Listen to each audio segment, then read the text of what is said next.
अध्याय 23 जीवन का चरम लक्ष्य भगवत प्रेम। श्री भक्तिविनोद ठाकुर ने अपने अग्रित प्रवाह भाष्य में 23वें अध्याय का सारांश दिया है, जो इस प्रकार है। इस अध्याय में श्री चैतन्य महाप्रभु ने भाव तथा प्रेम के लक्षणों, भगवान के साथ मूल प्रेम संबंध के प्रादुर्भाव तथा इस अवस्था को प्राप्त भक्त के गुणों का वर्णन किया है। इसके बाद वे भगवत प्रेम के महाभाव दशा तक क्रमशः वर्धित होने का वर्णन करते हैं। इसके बाद वे आकर्षण, रति के 5 प्रकारों का तथा उनके व्यवहारों का वर्णन करते हैं। वे माधुर्य प्रेम से प्राप्त होने वाले रस का भी वर्णन करते हैं, जो सर्वोपरि भाव है। माधुर्य प्रेम की 2 श्रेणियां हैं, स्वकीय तथा परकीय। पति तथा पत्नी के बीच का प्रेम व्यवहार स्वकीय कहलाता है, जबकि किन्हीं 2 प्रेमियों के बीच का प्रेम व्यवहार परकीय कहलाता है। इस संदर्भ में अनेक विवरण दिए गए हैं। कृष्ण के 64 दिव्य गुणों और श्रीमती राधारानी के 25 दिव्य गुणों का भी वर्णन हुआ है। तब श्री चैतन्य महाप्रभु भक्ति रस के योग्य पात्रों का वर्णन करते हैं। उनके मूल स्वभावों तथा भेदों का भी वर्णन हुआ है। महाप्रभु सनातन गोस्वामी को भक्ति के सभी गुह्य सिद्धांतों के विषय में भी बतलाते हैं। वे गोलोक वृंदावन का विवरण प्रस्तुत करते हैं, जहां भगवान हरिवंश में वर्णित अपनी सनातन लीलाओं में संलग्न रहते हैं। केश अवतार के पक्ष तथा विपक्ष का विवरण भी दिया गया है। सारे उपदेश इस अध्याय में हैं। इस तरह श्री चैतन्य महाप्रभु ने अपना हाथ सनातन गोस्वामी के सिर पर 203 रखकर उन्हें आशीर्वाद दिया। इससे सनातन को हरिभक्ति विलास आदि पुस्तकों में इन विषयों को वर्णन करने की शक्ति प्राप्त हुई। छिबजांश मिर्च 774 सिदिच 1 अटशम नामभांगु बजारंत 8 जा शोम दया विछछांटनो 8 कुटका झटन छाबश 1 शंभन 0 चिराददत निज गुप्त वितस्व प्रेम नामामृतमत्युदार आपाम ग्रो वित्तार गौरह कृष्णो जनव्यस्तम प्रपहे। एक अनुवाद। गौर कृष्ण नाम से विख्यात सर्वाधिक वदान्य पूर्ण पुरुषोत्तम भगवान ने हर एक को, यहाँ तक कि अधम से अधम व्यक्तियों को भी, अपने प्रेम तथा अपने पवित्र नाम के अमृत रूप गुहा खजाना बांटा। यह इसके पहले कभी भी लोगों को नहीं दिया गया था, अतएव मैं उन्हें सादर नमस्कार करता हूँ। राम राम टिलोपच ओम नित्यानंद जम्मव्यू छंच झत्यटनो छक यून नौ। जय जय गौरचंद जय नित्यानंद।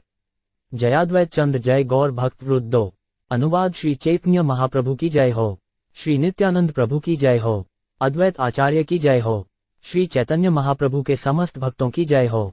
7 उव छन शक्ति फन तथग थग्रांजन यानशंद थैवटन शस शक्ति बम झान 7 एबे शून भक्ति फल प्रेम प्रयोजन ग्राहार श्रवणे है भक्ति रस ज्ञान 3। अनुवाद। श्री चैतन्य महाप्रभु ने आगे कहा, हे सनातन, अब भक्ति के फल के बारे में सुनो, जो जीवन का चरम लक्ष्य भगवत प्रेम है।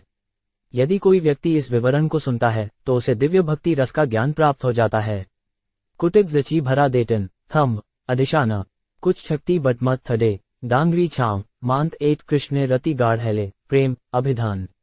कृष्ण भक्ति रस एड़ स्थायी भाव नाम 4। अनुवाद। जब कृष्ण के प्रति स्नेह प्रगाढ़ हो जाता है तो भक्ति में भगवत प्रेम की प्राप्ति होती है। ऐसी दशा स्थायी भाव कहलाती है, जिसमें कृष्ण भक्ति रस का स्थायी आस्वादन होता है। रक्तमण विग्बाजा दर्धम मुर्गी 97 मांगा छाक कचिचिकिच ममुक कृष्ण जो छाव छेछाटिच 7 शुद्ध सत्व विशेषात्मा प्रेम सूर ऋषु साम्य भाग रुचिभिश्चित मसृण्य कृत 100 भाव उच्चते 5। अनुवाद। जब भक्ति शुद्ध सत्व के दिव्य पद पर की जाती है तो ये कृष्ण प्रेम रूपी सूर्य की किरण जैसी होती है। उस समय भक्ति विविध आस्वादनों के द्वारा हृदय को मृदु बनाती है। तब मनुष्य भाव में स्थित होता है। तात्पर्य ये श्लोक भक्तिसायत सिंधु 1.3.1 में आया है। 7 पहुए 56 जक्ष छछानकन 8 थंगन नकृष 8 ऊन जनांदन 7 दुड भावेर स्वरूप तटस्थ लक्षण प्रेमेर लक्षण एबे शून सनातन 6। अनुवाद। भाव के 2 विविध लक्षण होते हैं, वैधानिक स्वाभाविक तथा तटस्थ। हे सनातन, अब तुम मुझसे प्रेम के लक्षण सुनो। तात्पर्य शुद्ध सत्व विशेषायिक मा अर्थ है शुद्ध सत्व के दिव्य पद पर आसीन। इस तरह आत्मा समस्त भौतिक कल्मश से शुद्ध हो जाता है और यह पद स्वरूप लक्षण अर्थात भाव का वैधानिक लक्षण कहलाता है। मनुष्य का हृदय विविध आस्वादनों से कोमल होता है और उसमें भगवान की रागानुगा भक्ति करने की लालसा जागृत होती है। इसे तटस्थ लक्षण कहते हैं। मर्म बमुगिच शांत झम बगड़ांड लंगराक के 8 डाव 8 ज अवमान छंडा युदेत 8 थंगा निशथच 1 सम्या मसृणित स्वांतो ममत्वातिशादित भाव स एव सान्वात्मा बुधे प्रेमा निगद्यते 7। अनुवाद। जब वह भाव हृदय को पूर्ण रूपेण कोमल बना देता है, भगवान के प्रति अपनत्व की महान भावना से समन्वित और अत्यंत प्रगाढ़ तथा घनीभूत हो जाता है, तो विद्वानों द्वारा वह प्रेम भगवत प्रेम कहलाता है। तात्पर्य ये श्लोक भक्तिसागत सिंधु 1.4.1 में आया है। उयान्ना गंगछा विटको मगरछा टंच भजच्छा उजिरिजांतिच दोष थंड्रोंट मांक्रव मांग्रिन 8 सात अनन्वियशन ममता मप्रते सदबता भक्तिरियुच्यते भीष्य प्रहमदोधव नारदय 8 अनुवाद। जब कोई व्यक्ति भगवान विष्णु के प्रति गूढ़ अपनत्व का भाव उत्पन्न कर लेता है अथवा जब कोई विष्णु को ही प्रेम के एकमात्र लक्ष्य मानता है तो ऐसी जागृति भीष्म, प्रहमद, उद्धव तथा नारद जैसे महापुरुषों द्वारा भक्ति कहलाती है। तात्पर्य ये श्लोक नारद पश्चरात्र से उद्धृत है और भक्तिरसामत सिंधु 1.4.2 में आया है। कान छाट टिकान जोटिन शंका गची छज ऊवटमीय जीव मानशु मज त्यकग सात कोन भाग्य कोन जीवेर श्रद्धा वृद्धि है तबे सद जीव साधु सद ग्रेकर 9 अनुवाद। यदि सौभाग्यवश कोई जीव कृष्ण में श्रद्धा उत्पन्न कर लेता है तो वह भक्तों की संगति करना प्रारंभ कर देता है। मानशु मज देश टच और 11 की दिन भांशन छच्छम बम मरवीनिश मिवज 50 साधु सड़ा रहते है श्रवण कीर्तन साधन भक्ते है सर्वानर्थ निवर्तन 10 अनुवाद। जब भक्तों की संगति से कोई व्यक्ति भक्ति की ओर उन्मुख होता है तो वह विधि विधानों का पालन करने से और कीर्तन तथा श्रवण द्वारा सारे अवांछित कल्मश से मुक्त हो जाता है। ओनत निवृद्धि दर्शन छच्छा निकची ड निशा तटिच लौवनांतन कची 6,5050 अनर्थ निवृत्ति हेले भक्ते निष्ठा है निष्ठा है ते श्रवणारे रुचि उपजय 11 अनुवाद। जब मनुष्य सारे अवांछित कल्मश से मुक्त हो जाता है तो वह दृढ़ निष्ठा के साथ अग्रसर होता है। जब भक्ति में दृढ़ निष्ठा जागृत हो जाती है तो श्रवण तथा कीर्तन का आस्वादन भी जागृत होता है। करची दष्टच छटडग छग्रांगची शछुत जांगगी टष्टच छिल झटना कृतकच थी छाकु 0 रुचि हेते भक्ते है आसक्ति प्रचुर आसक्ति हेते चित्तजन में कृष्ण प्रीत 12 अनुवाद। रुचि जागृत होने पर गहरी आसक्ति उत्पन्न होती है और उस आसक्ति से हृदय में कृष्ण प्रेम का बीज अंकुरित होता है। मंडे शाम गाय देष्टन थटत तथर्थ नाथ मंडे तद्भा थंग्रांजन जवीन न शान्य 07 से भाव गाढ़ हेले धरे प्रेम नाम से प्रेमा प्रयोजन सर्वानंद धाम 13 अनुवाद। जब ऐसी भावदशा प्रगाढ़ होती है तो उसे भगवत प्रेम कहा जाता है। ऐसा प्रेम जीवन का चरम लक्ष्य है तथा समस्त आनंद का आगार है। तात्पर्य श्री भक्तिविनोद ठाकुर भगवत प्रेम के इस अंकुरन को एक क्रमिक विधि मानते हैं। बड़े भाग्य से किसी व्यक्ति की भक्ति में रुचि जागती है, अतः उसकी भौतिक कल्मश से रहित शुद्ध भक्ति में रुचि उत्पन्न होने लगती है। ऐसी दशा में वो व्यक्ति भक्तों की संगति करना चाहता है। ऐसी संगति के फलस्वरूप वो भक्ति करने तथा श्रवण एवं कीर्तन में अधिक रुचि दिखाने लगता है। श्रवण तथा कीर्तन में वो जितना ही अधिक आग्रह दिखाता है उतना ही अधिक वो भौतिक कल्मश से शुद्ध होता जाता है। भौतिक कल्मश से मुक्ति को अनर्थ निवृत्ति कहते हैं, अर्थात अवांछित बातें घटती जाती हैं। भक्ति में विकास की यही परीक्षा है। भक्ति की प्रवृत्ति वास्तव में विकसित कर लेने पर वह अवैध संबंध, नशा, जुआ खेलना तथा मांसाहार के भौतिक कल्मश से मुक्त हो जाता है। ये प्रारंभिक लक्षण हैं। जब उसके सारे भौतिक कल्मश दूर हो जाते हैं तब भक्ति में उसकी दृढ़ निष्ठा जागृत होती है। निष्ठा उत्पन्न होने पर रुचि उत्पन्न होती है और उस रुचि से वो भक्ति के प्रति आसक्त होता है। इस आसक्ति के प्रगाढ़ होने पर कृष्ण प्रेम का बीज फलित होता है। यह अवस्था प्रीतिया रतिया भाव कहलाती है। जब रति प्रगाढ़ होती है तब वह भगवत प्रेम कहलाती है। ये भगवत प्रेम वस्तुतः जीवन की सर्वोच्च पूर्णता है और समस्त आनंद का आगार है। इस तरह भक्तिमय जीवन की दो अवस्थाएं हैं, साधन भक्ति तथा था भक्ति। साधन भक्ति विधि विधानों के पालन द्वारा भक्ति का विकास है। भक्ति संपन्न करने के लिए मूल सिद्धांत श्रद्धा है। इसके अतिरिक्त भक्तों की संगति है और इसके बाद प्रमाणित गुरु द्वारा दीक्षा है। दीक्षा लेने के बाद जब कोई व्यक्ति भक्ति के विधानों का पालन करता है तो वह समस्त अवांछित वस्तुओं से मुक्त हो जाता है। इस तरह वह दृढ़ता से स्थिर हो जाता है और क्रमशः भक्ति के प्रति रुचि उत्पन्न कर लेता है। ये रुचि जितनी ही अधिक बढ़ती जाती है वह भगवान की उतनी ही अधिक सेवा करना चाहता है।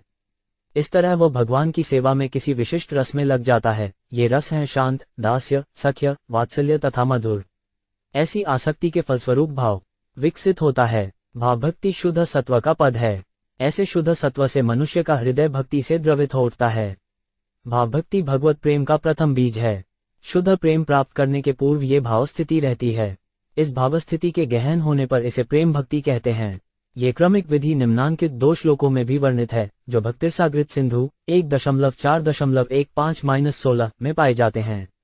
जाटने थैको छच 8 जानशु मटमाश चचौनम के गा उड्डांशनश निवृद्धि 8 जनशा निशी कच्छिच 108 जाशोंग जिजडा छावडड 8 ततंबारिपन कची जानशिका नांगन 1 थग नम 4 थौनुचीफ छटुकश 107 आदि श्रद्धा तथा स्लाधु सिड्रो 5 थ भजन क्रिया ततो करने में रुचि दिखाने लगता है। तत्पश्चात वह गुरु द्वारा दीक्षित होता है और उसके आदेशानुसार विधि विधानों का पालन करता है। इस तरह वह समस्त अवांछित आदतों से मुक्त हो जाता है और भक्ति में स्थिर हो जाता है। इसके बाद रुचि तथा आसक्ति उत्पन्न होती है। ये साधन भक्ति का मार्ग है। धीरे धीरे भाव गहन होते जाते हैं और अंत में प्रेम जागृत होता है। कृष्ण भावनामृत में रुचि रखने वाले भक्त के लिए यही भगवत प्रेम के क्रमिक विकास की प्रक्रिया है। जछा एक तमजा नाम वौर्य जश्विन ओवडी झचकन गृना 8 कशी 8 उज्जान गान तबुंश्वर्ष वदानी थंका बचिरुचित्रनुक्षियाजी 07 सता प्रसद्भान्मम वीर्ग संविदो भवंती हत्कर्म रसायन कथा तज्जोषनादाश्रपर्ग वर्तमनी श्रद्धा रतिर्भक्तिर्नुक्रमिष्यति 16 अनुवाद। आध्यात्मिक रूप से ईश्वर के सशक्त संदेश की सटीक चर्चा केवल भक्त समाज में ही हो सकती है और उस संगति में उसे सुनना बहुत ही आनंददायक होता है। भक्तों से सुनने पर उसके लिए दिव्य अनुभव का मार्ग शीघ्र खुल जाता है और धीरे धीरे उसे दृढ़ श्रद्धा निष्ठा प्राप्त होती है, जो कालक्रम से आकर्षण रति तथा भक्ति में विकसित होती है। तात्पर्य यह उद्धरण श्रीमद्भागवत 3.25.25 का है। योशन झंटेग थडे छागांकुंश्य डीनशन दक्षक चिचू जर्व गॉत्स कब 01 ग्राहार हृदय एड़ भावाडूर है ताहाते अतेक चिन्ह सर्वशास्त्रे कय 17 अनुवाद। यदि किसी के हृदय में वास्तव में दिव्य भाव का बीज रहता है तो वह उसके कर्मों में परिलक्षित होगा। सभी शास्त्रों का यही निर्णय है। रिंडिवकर्ष कांच 9 विश्वक्तिशीम नूनाछा जागा वक 8 ममुग्धा मायशोटन मत कछी 107 जांग जिखनन गांच गंटन श्रीदिच्छमडी खटल हैजानन ग्रांच छावा 8 मूर्झन दामाकुटन 07 क्षात्रिव्यत कालत्वम विरक्तिमान शून्यता आशा बंध समुकंठा नाम गाने सदा रुचि 18 आसक्ति तद्गुणाख्याने प्रीतित्त सती स्थलें इत्यादियों 5 नुभावा स्युजात भावाडरे जने 19 अनुवाद। जब कृष्ण के लिए भावरूपी बीज का अंकुरण होता है तब मनुष्य के स्वभाव में 9 लक्षण प्रकट होते हैं। ये हैं क्षमाशीलता, समय को व्यर्थ न गंवाने के प्रति सतर्कता, विरक्ति, मिथ्या मान का अभाव, आशा, उत्सुकता, भगवान पवित्र नाम का कीर्तन करने के लिए रुचि, भगवान के दिव्य गुणों के वर्णन के प्रति अनुरक्ति, भगवान के निवास स्थानों यथा मंदिर या वृंदावन जैसे तीर्थ स्थान के प्रति स्नेह।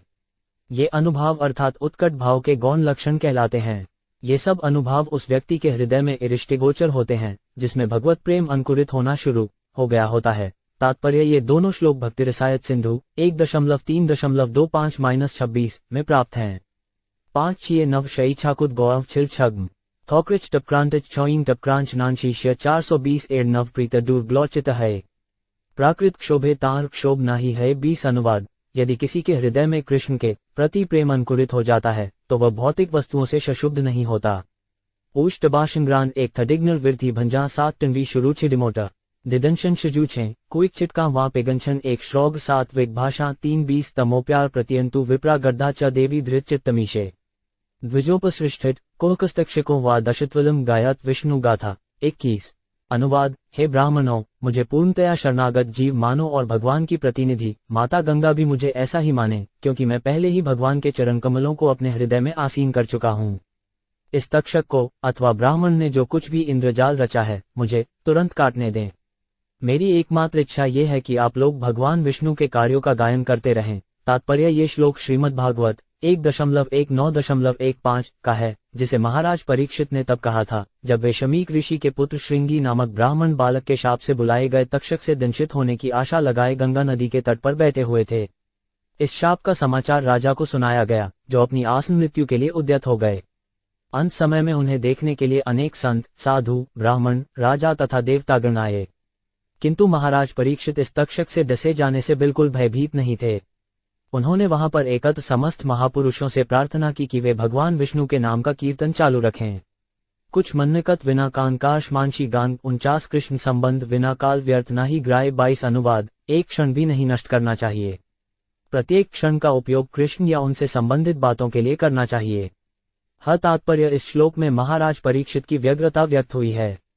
वे कहते हैं, जो होना है सो हो, इसकी परवाह नहीं है। मुझे तो ये देखना है कि मेरे समय का एक भी क्षण कृष्ण संबंध के बिना व्यर्थ न हो। कृष्ण भावनामृत के मार्ग में मनुष्य को सभी प्रकार के अवरोध झेलने पड़ते हैं और ये देखना पड़ता है कि कृष्ण की सेवा के अतिरिक्त जीवन का एक भी क्षण व्यर्थ न जाने पाए।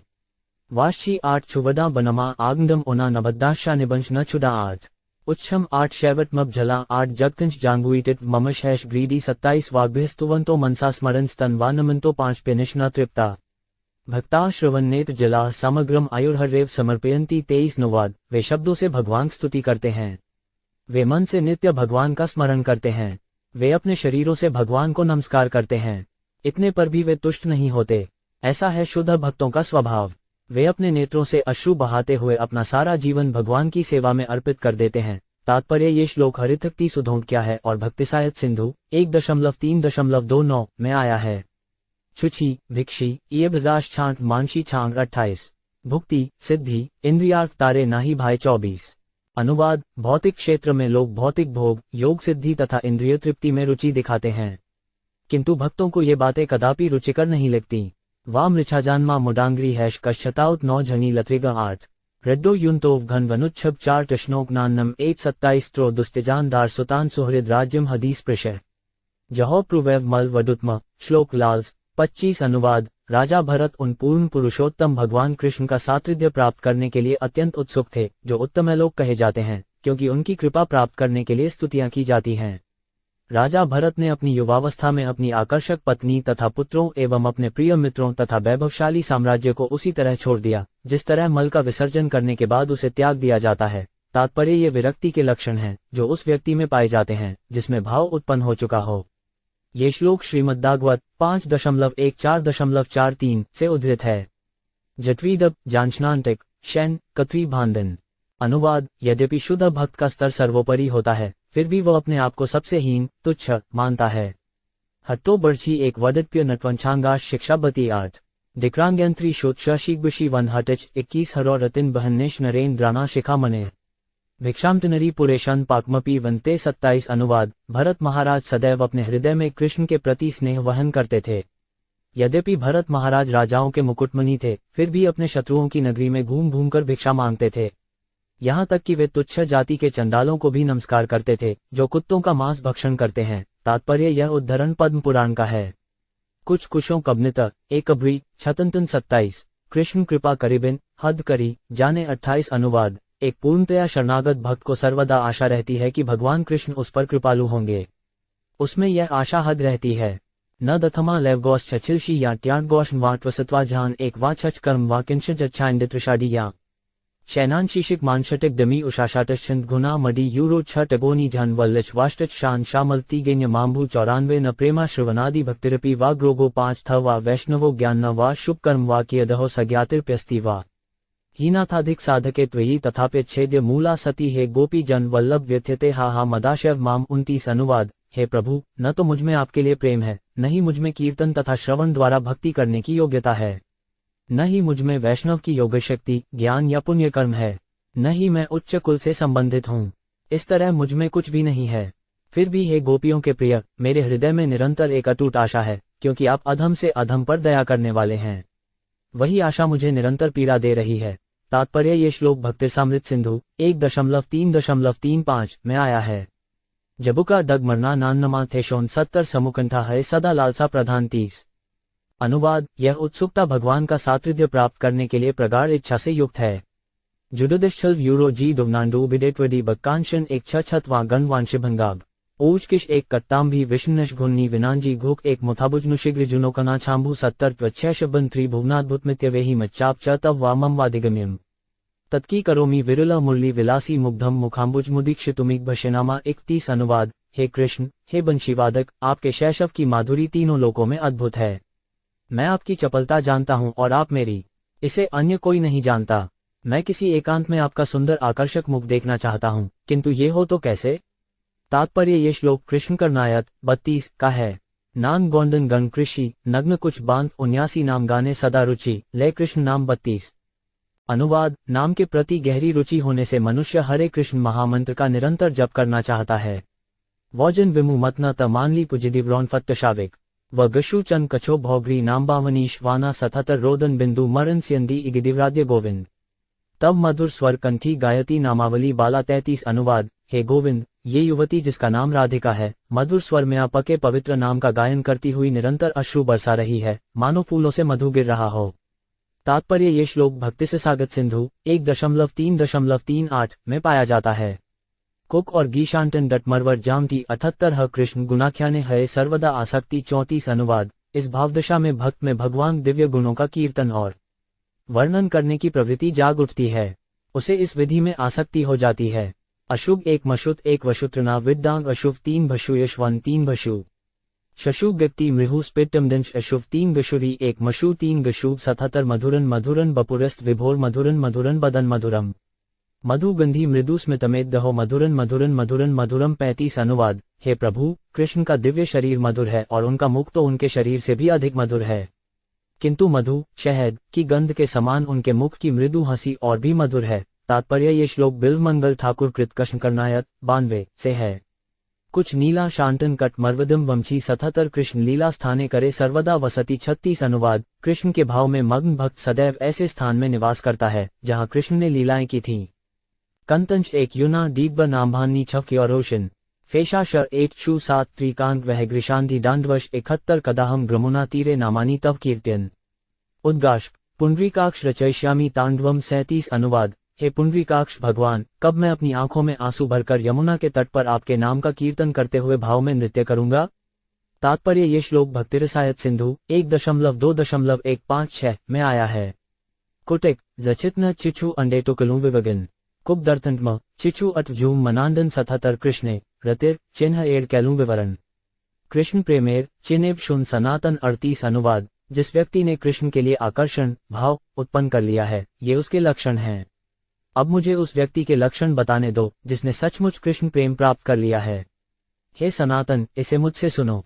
यौत चिच कोक्टरथिंगा कब्निट्य फेंगा डांग बांका किग्रा भूष्ठा विचचना युवा 77 ग्राण चित कृष्ण प्रेमा करिए उदय तार वाक्य क्रिया मुद्रा विज्ञेय ना बुझे 39 अनुवाद। जो व्यक्ति भगवत प्रेम को प्राप्त कर चुका है, उसके शब्दों कार्यों तथा लक्षणों को बड़े से बड़ा विद्वान भी नहीं समझ सकता।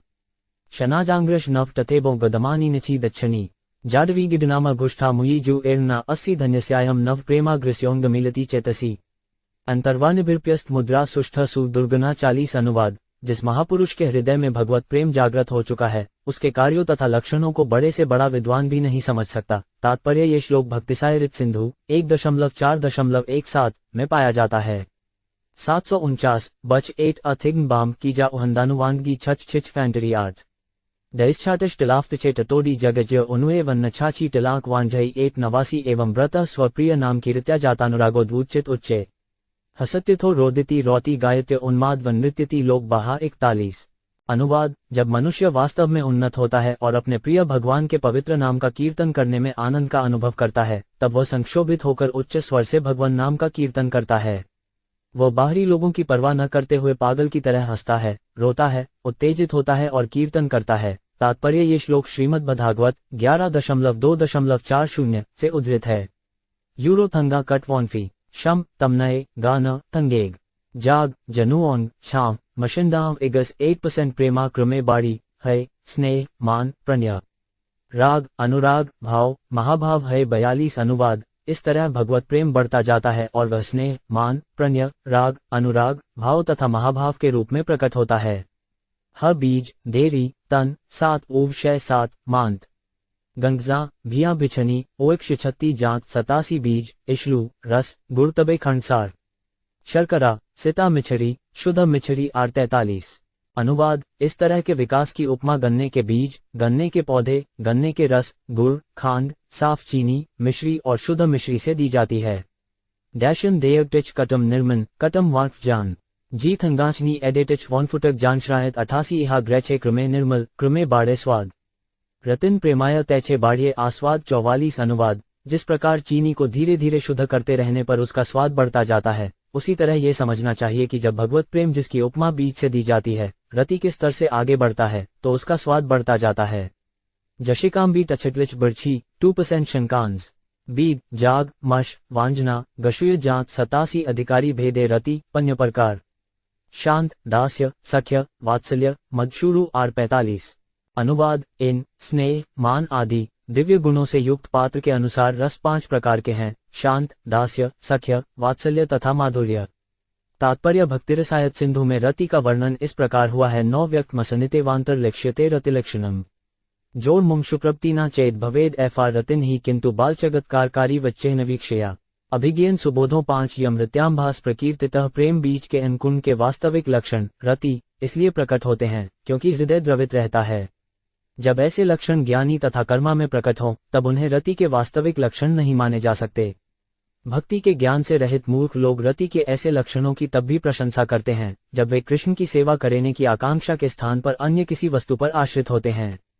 किंतु भक्ति में दक्ष व्यक्ति ऐसे लक्षणों को रति आभास कहता है। अंडे गे आंगी छांव इस शक जज यह ब्रदम शक भूजी कुछ इज वना 87 एड पन्य स्थाई भाव है पन्य रस ग्रे रसे भक्त सुखी कृष्ण है बश 46 अनुवाद। ये पांचों दिव्य रस स्थायी रूप से विद्यमान रहते हैं। भक्त इनमें से किसी एक के प्रति आकृष्ट हो सकता है और इस तरह वो सुखी हो जाता है। कृष्ण भी ऐसे भक्त की ओर उन्मुख होते हैं और उसके वश में हो जाते हैं। तात्पर्य भक्तिसागृत सिंधु 2.5.1 में स्थायी भाव का वर्णन इस प्रकार मिलता है। अविरुद्धान विरुद्धान भावान यो वशतानयन सुराजेव विराजित सस्थायी भाव उच्यते स्थायी भावोत सप्रोक्त श्री कृष्ण विषयाराति। ये भाव अनुकूल हंसना आदि तथा प्रतिकूल क्रोध आदि भावों को वश में करने वाले हैं। जब ये भाव राजा के समान बने रहते हैं तब ये स्थायी भाव कहलाते हैं। कृष्ण के प्रति निरंतर भावात्मक प्रेम स्थायी भाव कहलाता है। 8 थंगांकी आंग्री छाव मांगवी बिंटन कुछ शक्ति जम कश शांग शंत्रिगोद्य 81 प्रेमादिक स्थायी भाव सामग्री मिलने कृष्ण भक्ति रस रूपे पाए परिणामे 47 अनुवाद। जब स्थायी भावों शांत दास्य आदि को अन्य सामग्री के साथ मिला दिया जाता है तब भगवत भक्ति रूपांतरित होकर रसों से युक्त हो जाती है। तात्पर्य भक्तिसामृत सिंधु 2.1.4-5 में निम्नलिखित परिभाषा दी हुई है। अधास्या केशवृते लिक्षिताया निगद्यते सामग्री प्रिपोषण परमा रसरूपता विभावरुद्धावश्च सात्विके विचारे भी स्वादित्वम दधि भक्तानाम आनीता श्रवणादि भी अश कृष्णार्थी स्थायी भावों भक्तिरसों भवैत। जैसा कि पहले कहा जा चुका है, कृष्ण या केशव के प्रति प्रेम रसों से युक्त होकर सर्वोच्च अवस्था को तब प्राप्त होता है जब इसकी सामग्रियों की पूर्ति हो जाती है। विभाव अनुभाव सात्विक तथा व्यभिचारी द्वारा श्रवण तथा कीर्तन में गति आती है और भक्त कृष्ण प्रेम का आस्वादन कर सकता है। तब कृष्ण के प्रति अनुरक्ति या स्थायी भाव वृत्ति रस बन जाता है। विदाम झनु छांव मांडिक वाची आंग्री छांव जम अर्थर्चे छाती बिनी 87 विभाव अनुभाव सात्विक व्यभिचारी स्थायी भाव रस है 1 मिली 48 अनुवाद। विभाव विशेष भाव अनुभाव अधीनस्थ भाव सात्विक स्वाभाविक भाव तथा व्यभिचारी भाव के मिश्रण से स्थायी भाव अधिकाधिक स्वादयुक्त दिव्य रस बन जाता है। एशीटन 57 शग्रिश कर्ष शिल्टन जमानांश जमद्य जशुविश द्वांटन 85 दधी ग्रेन खंड मरिच कर्पूर मिलने रसलाख्य रस है अपूर्वा स्वाद ने 49 अनुवाद। जब दही में खांड काली मिर्च तथा कपूर मिला दिए जाते हैं तो वो अत्यंत स्वादिष्ट बन जाता है। ठीक वैसे ही जब स्थायी भाव अन्य भाव लक्षणों से मिलता है तो वो अपूर्व स्वादिष्ट बन जाता है। घिविश विद्धाम आनंशन फिशीशन सशदी अजानी छेकनीशन कुकॉपी जानशन 7 द्विविध विभाव आलंबन उद्दीपन वंशी स्वरादि उदौनपन कृष्णादि आलंबन 50 अनुवाद। विभाव के 2 प्रकार हैं, एक आलंबन तथा दूसरा उद्दीपन। कृष्ण की वंशी ध्वनि उद्दीपन का उदाहरण है और साक्षात कृष्ण आलंबन के उदाहरण हैं। झनु छांव शगिड ब्रिज श्री छांकी रेडल छछानी बॉडी कर झनु छांट 70 अनुभाव स्मित नृत्य गीतादि उद्धास्वर स्तंभादि साहित्यविक अनुभावेर भीतर 51 अनुवाद। हंसना नाचना गाना तथा शरीर के विभिन्न प्रकट लक्षण अनुभाव अधीनस्थ भाव के अंतर्गत आते हैं। स्तंभ इत्यादि सात्विक भावों को अनुभावों के अंतर्गत माना जाता है।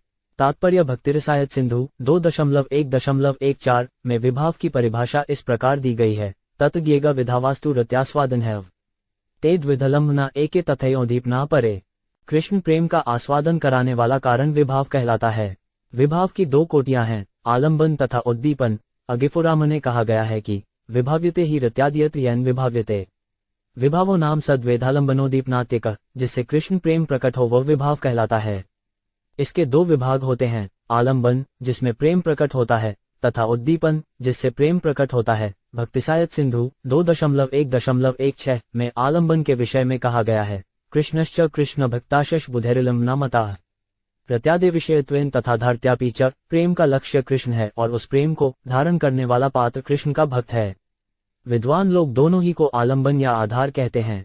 इसी प्रकार उद्दीपन का विवरण इस प्रकार दिया गया है, उद्दीपनाउ ते प्रोक्ता भावमुद्दीपयन्ति ये ते दु श्री कृष्ण च नदस्य गुणाश्रेन्द्र प्रसादन। जो वस्तुएं भाव में प्रेम को उद्दीपित जागृत करें वे उद्दीपन कहलाती हैं।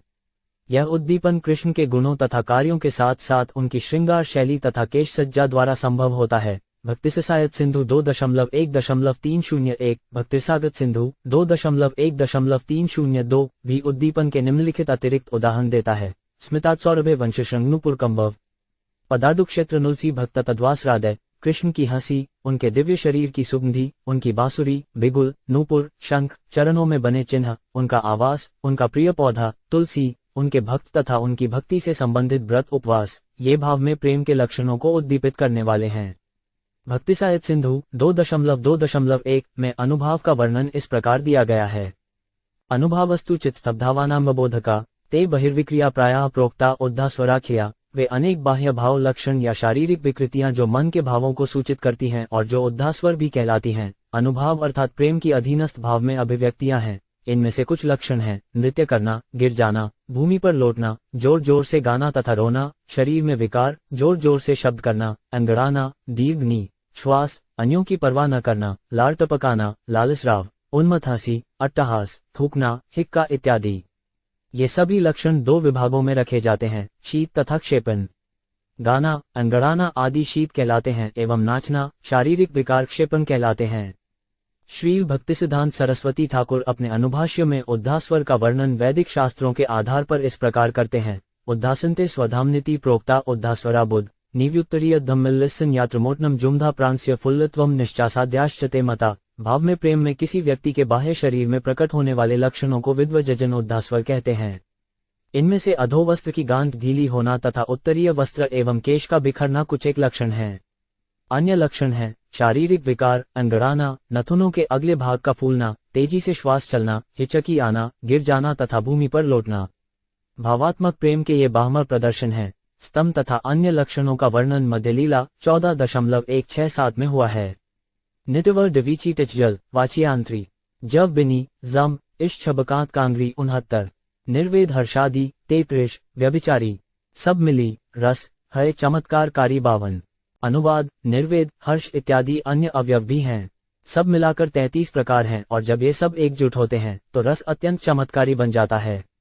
तात्पर्य, निर्वेद, हर्ष आदि लक्षणों की व्याख्या मध्यलीला 14.167 में हुई है। भक्तिसागत सिंधु में व्यभिचारी भावों का वर्णन इस प्रकार दिया गया है। अधोच्यन्ते त्र्यस्रिंच धावाये व्यभिचारिन् विशेषणाभिमुख्येन चरन्ति स्थायिन प्रति वागंसत्व सूच्याये गेयास्ते व्यभिचारिन् संन्यार्यन्ति भावस्य गतिन संन्यारिनोऽपीते उन्जन्ति निमजन्ति स्थायमृत्वारिधौ ऊर्मिवर्धयन्त्येन यान्ति तद्रुपतां च ते संचारी तत्व 33 हैं, जिन्हें व्यभिचारी भाव कहा जाता है। ये स्थायी भावों के सहायकों के रूप में आसपास रहते हैं। ये शब्दों द्वारा, शरीर के विभिन्न अंगों में दिख रहे लक्षणों द्वारा तथा हृदय की विशेष दशाओं द्वारा जाने जाते हैं। चूंकि ये स्थायी भावों को गति प्रदान करते हैं, अतएव ये संन्यारी कहलाते हैं। ये संचारी भाव स्थायी भावों में से उठते तथा गिरते रहते हैं, मानो भाव के समुद्र में लहरें हों। फलस्वरूप ये व्यभिचारी कहलाते हैं। भे प्रतिशत, विष जज, जौन, राजा, मंशु, वांजलना, अशुव्य मांद थुजांत जम, मवांडज शौवला 77 पश्न्य विद रस शांत, दास्य, सख्य, वात्सल्य, मधुर नाम श्रीभार रस सबाते प्राबल्य 53। अनुवाद, दिव्य रस 5 हैं, शांत, दास्य, सख्य, वात्सल्य तथा माधुर्य रस, जिसे श्रृंगार रस भी कहा जाता है। रसों में माधुर्य रस सर्वोपरि है। शाट बटम भोडी बर्ची हतम्बग, शरद एस पा जची जांग, शर्गेंड कटम्यच वांजस 78 शांत रसे शांति रति, प्रेम, परग्रंथ है। दास्य रति, राग, परग्रंथ क्रमेत 52। अनुवाद, जश्यांत रस की स्थिति उस बिंदु तक बढ़ती जाती है जहां मनुष्य को भगवत प्रेम में अभिरुचि होने लगती है। दास्य रस क्रमशः भगवान के रागमय प्रेम, राग तक बढ़ता जाता है। जशवान्न ब्रची शांग्र, खनवाम, जीमा, जुबलाटकन, छाव शरद थेटिवन मश्चिन 7 सख्य वात्सल्य रति पाए, अनुराग, सीमा, सुबलाह, भाव, परग्रंथ प्रेमेर महिमा 55। अनुवाद, दास्य रस के बाद सख्य रस तथा वात्सल्य रस आते हैं, जो बढ़ते बढ़ते अनुराग की सीमा तक पहुंच जाते हैं। सुबल इत्यादि मित्रों में पाए जाने वाले प्रेम की महानता भगवान भाव में प्रेम के स्तर तक विस्तृत होती है। तात्पर्य, श्री भक्तिसिद्धांत सरस्वती ठाकुर कहते हैं कि शांत रस भगवान के साधारण प्रेम तक बढ़ता है। दास्य रस में भगवत प्रेम उससे आगे बढ़कर स्नेह, मान, प्रेमाश्रित क्रोध, प्रणय तथा राग तक पहुंच जाता है। इसी प्रकार सख्य रस स्नेह, मान, प्रणय, राग तथा अनुराग तक बढ़ता है। इसी प्रकार वात्सल्य रस में होता है।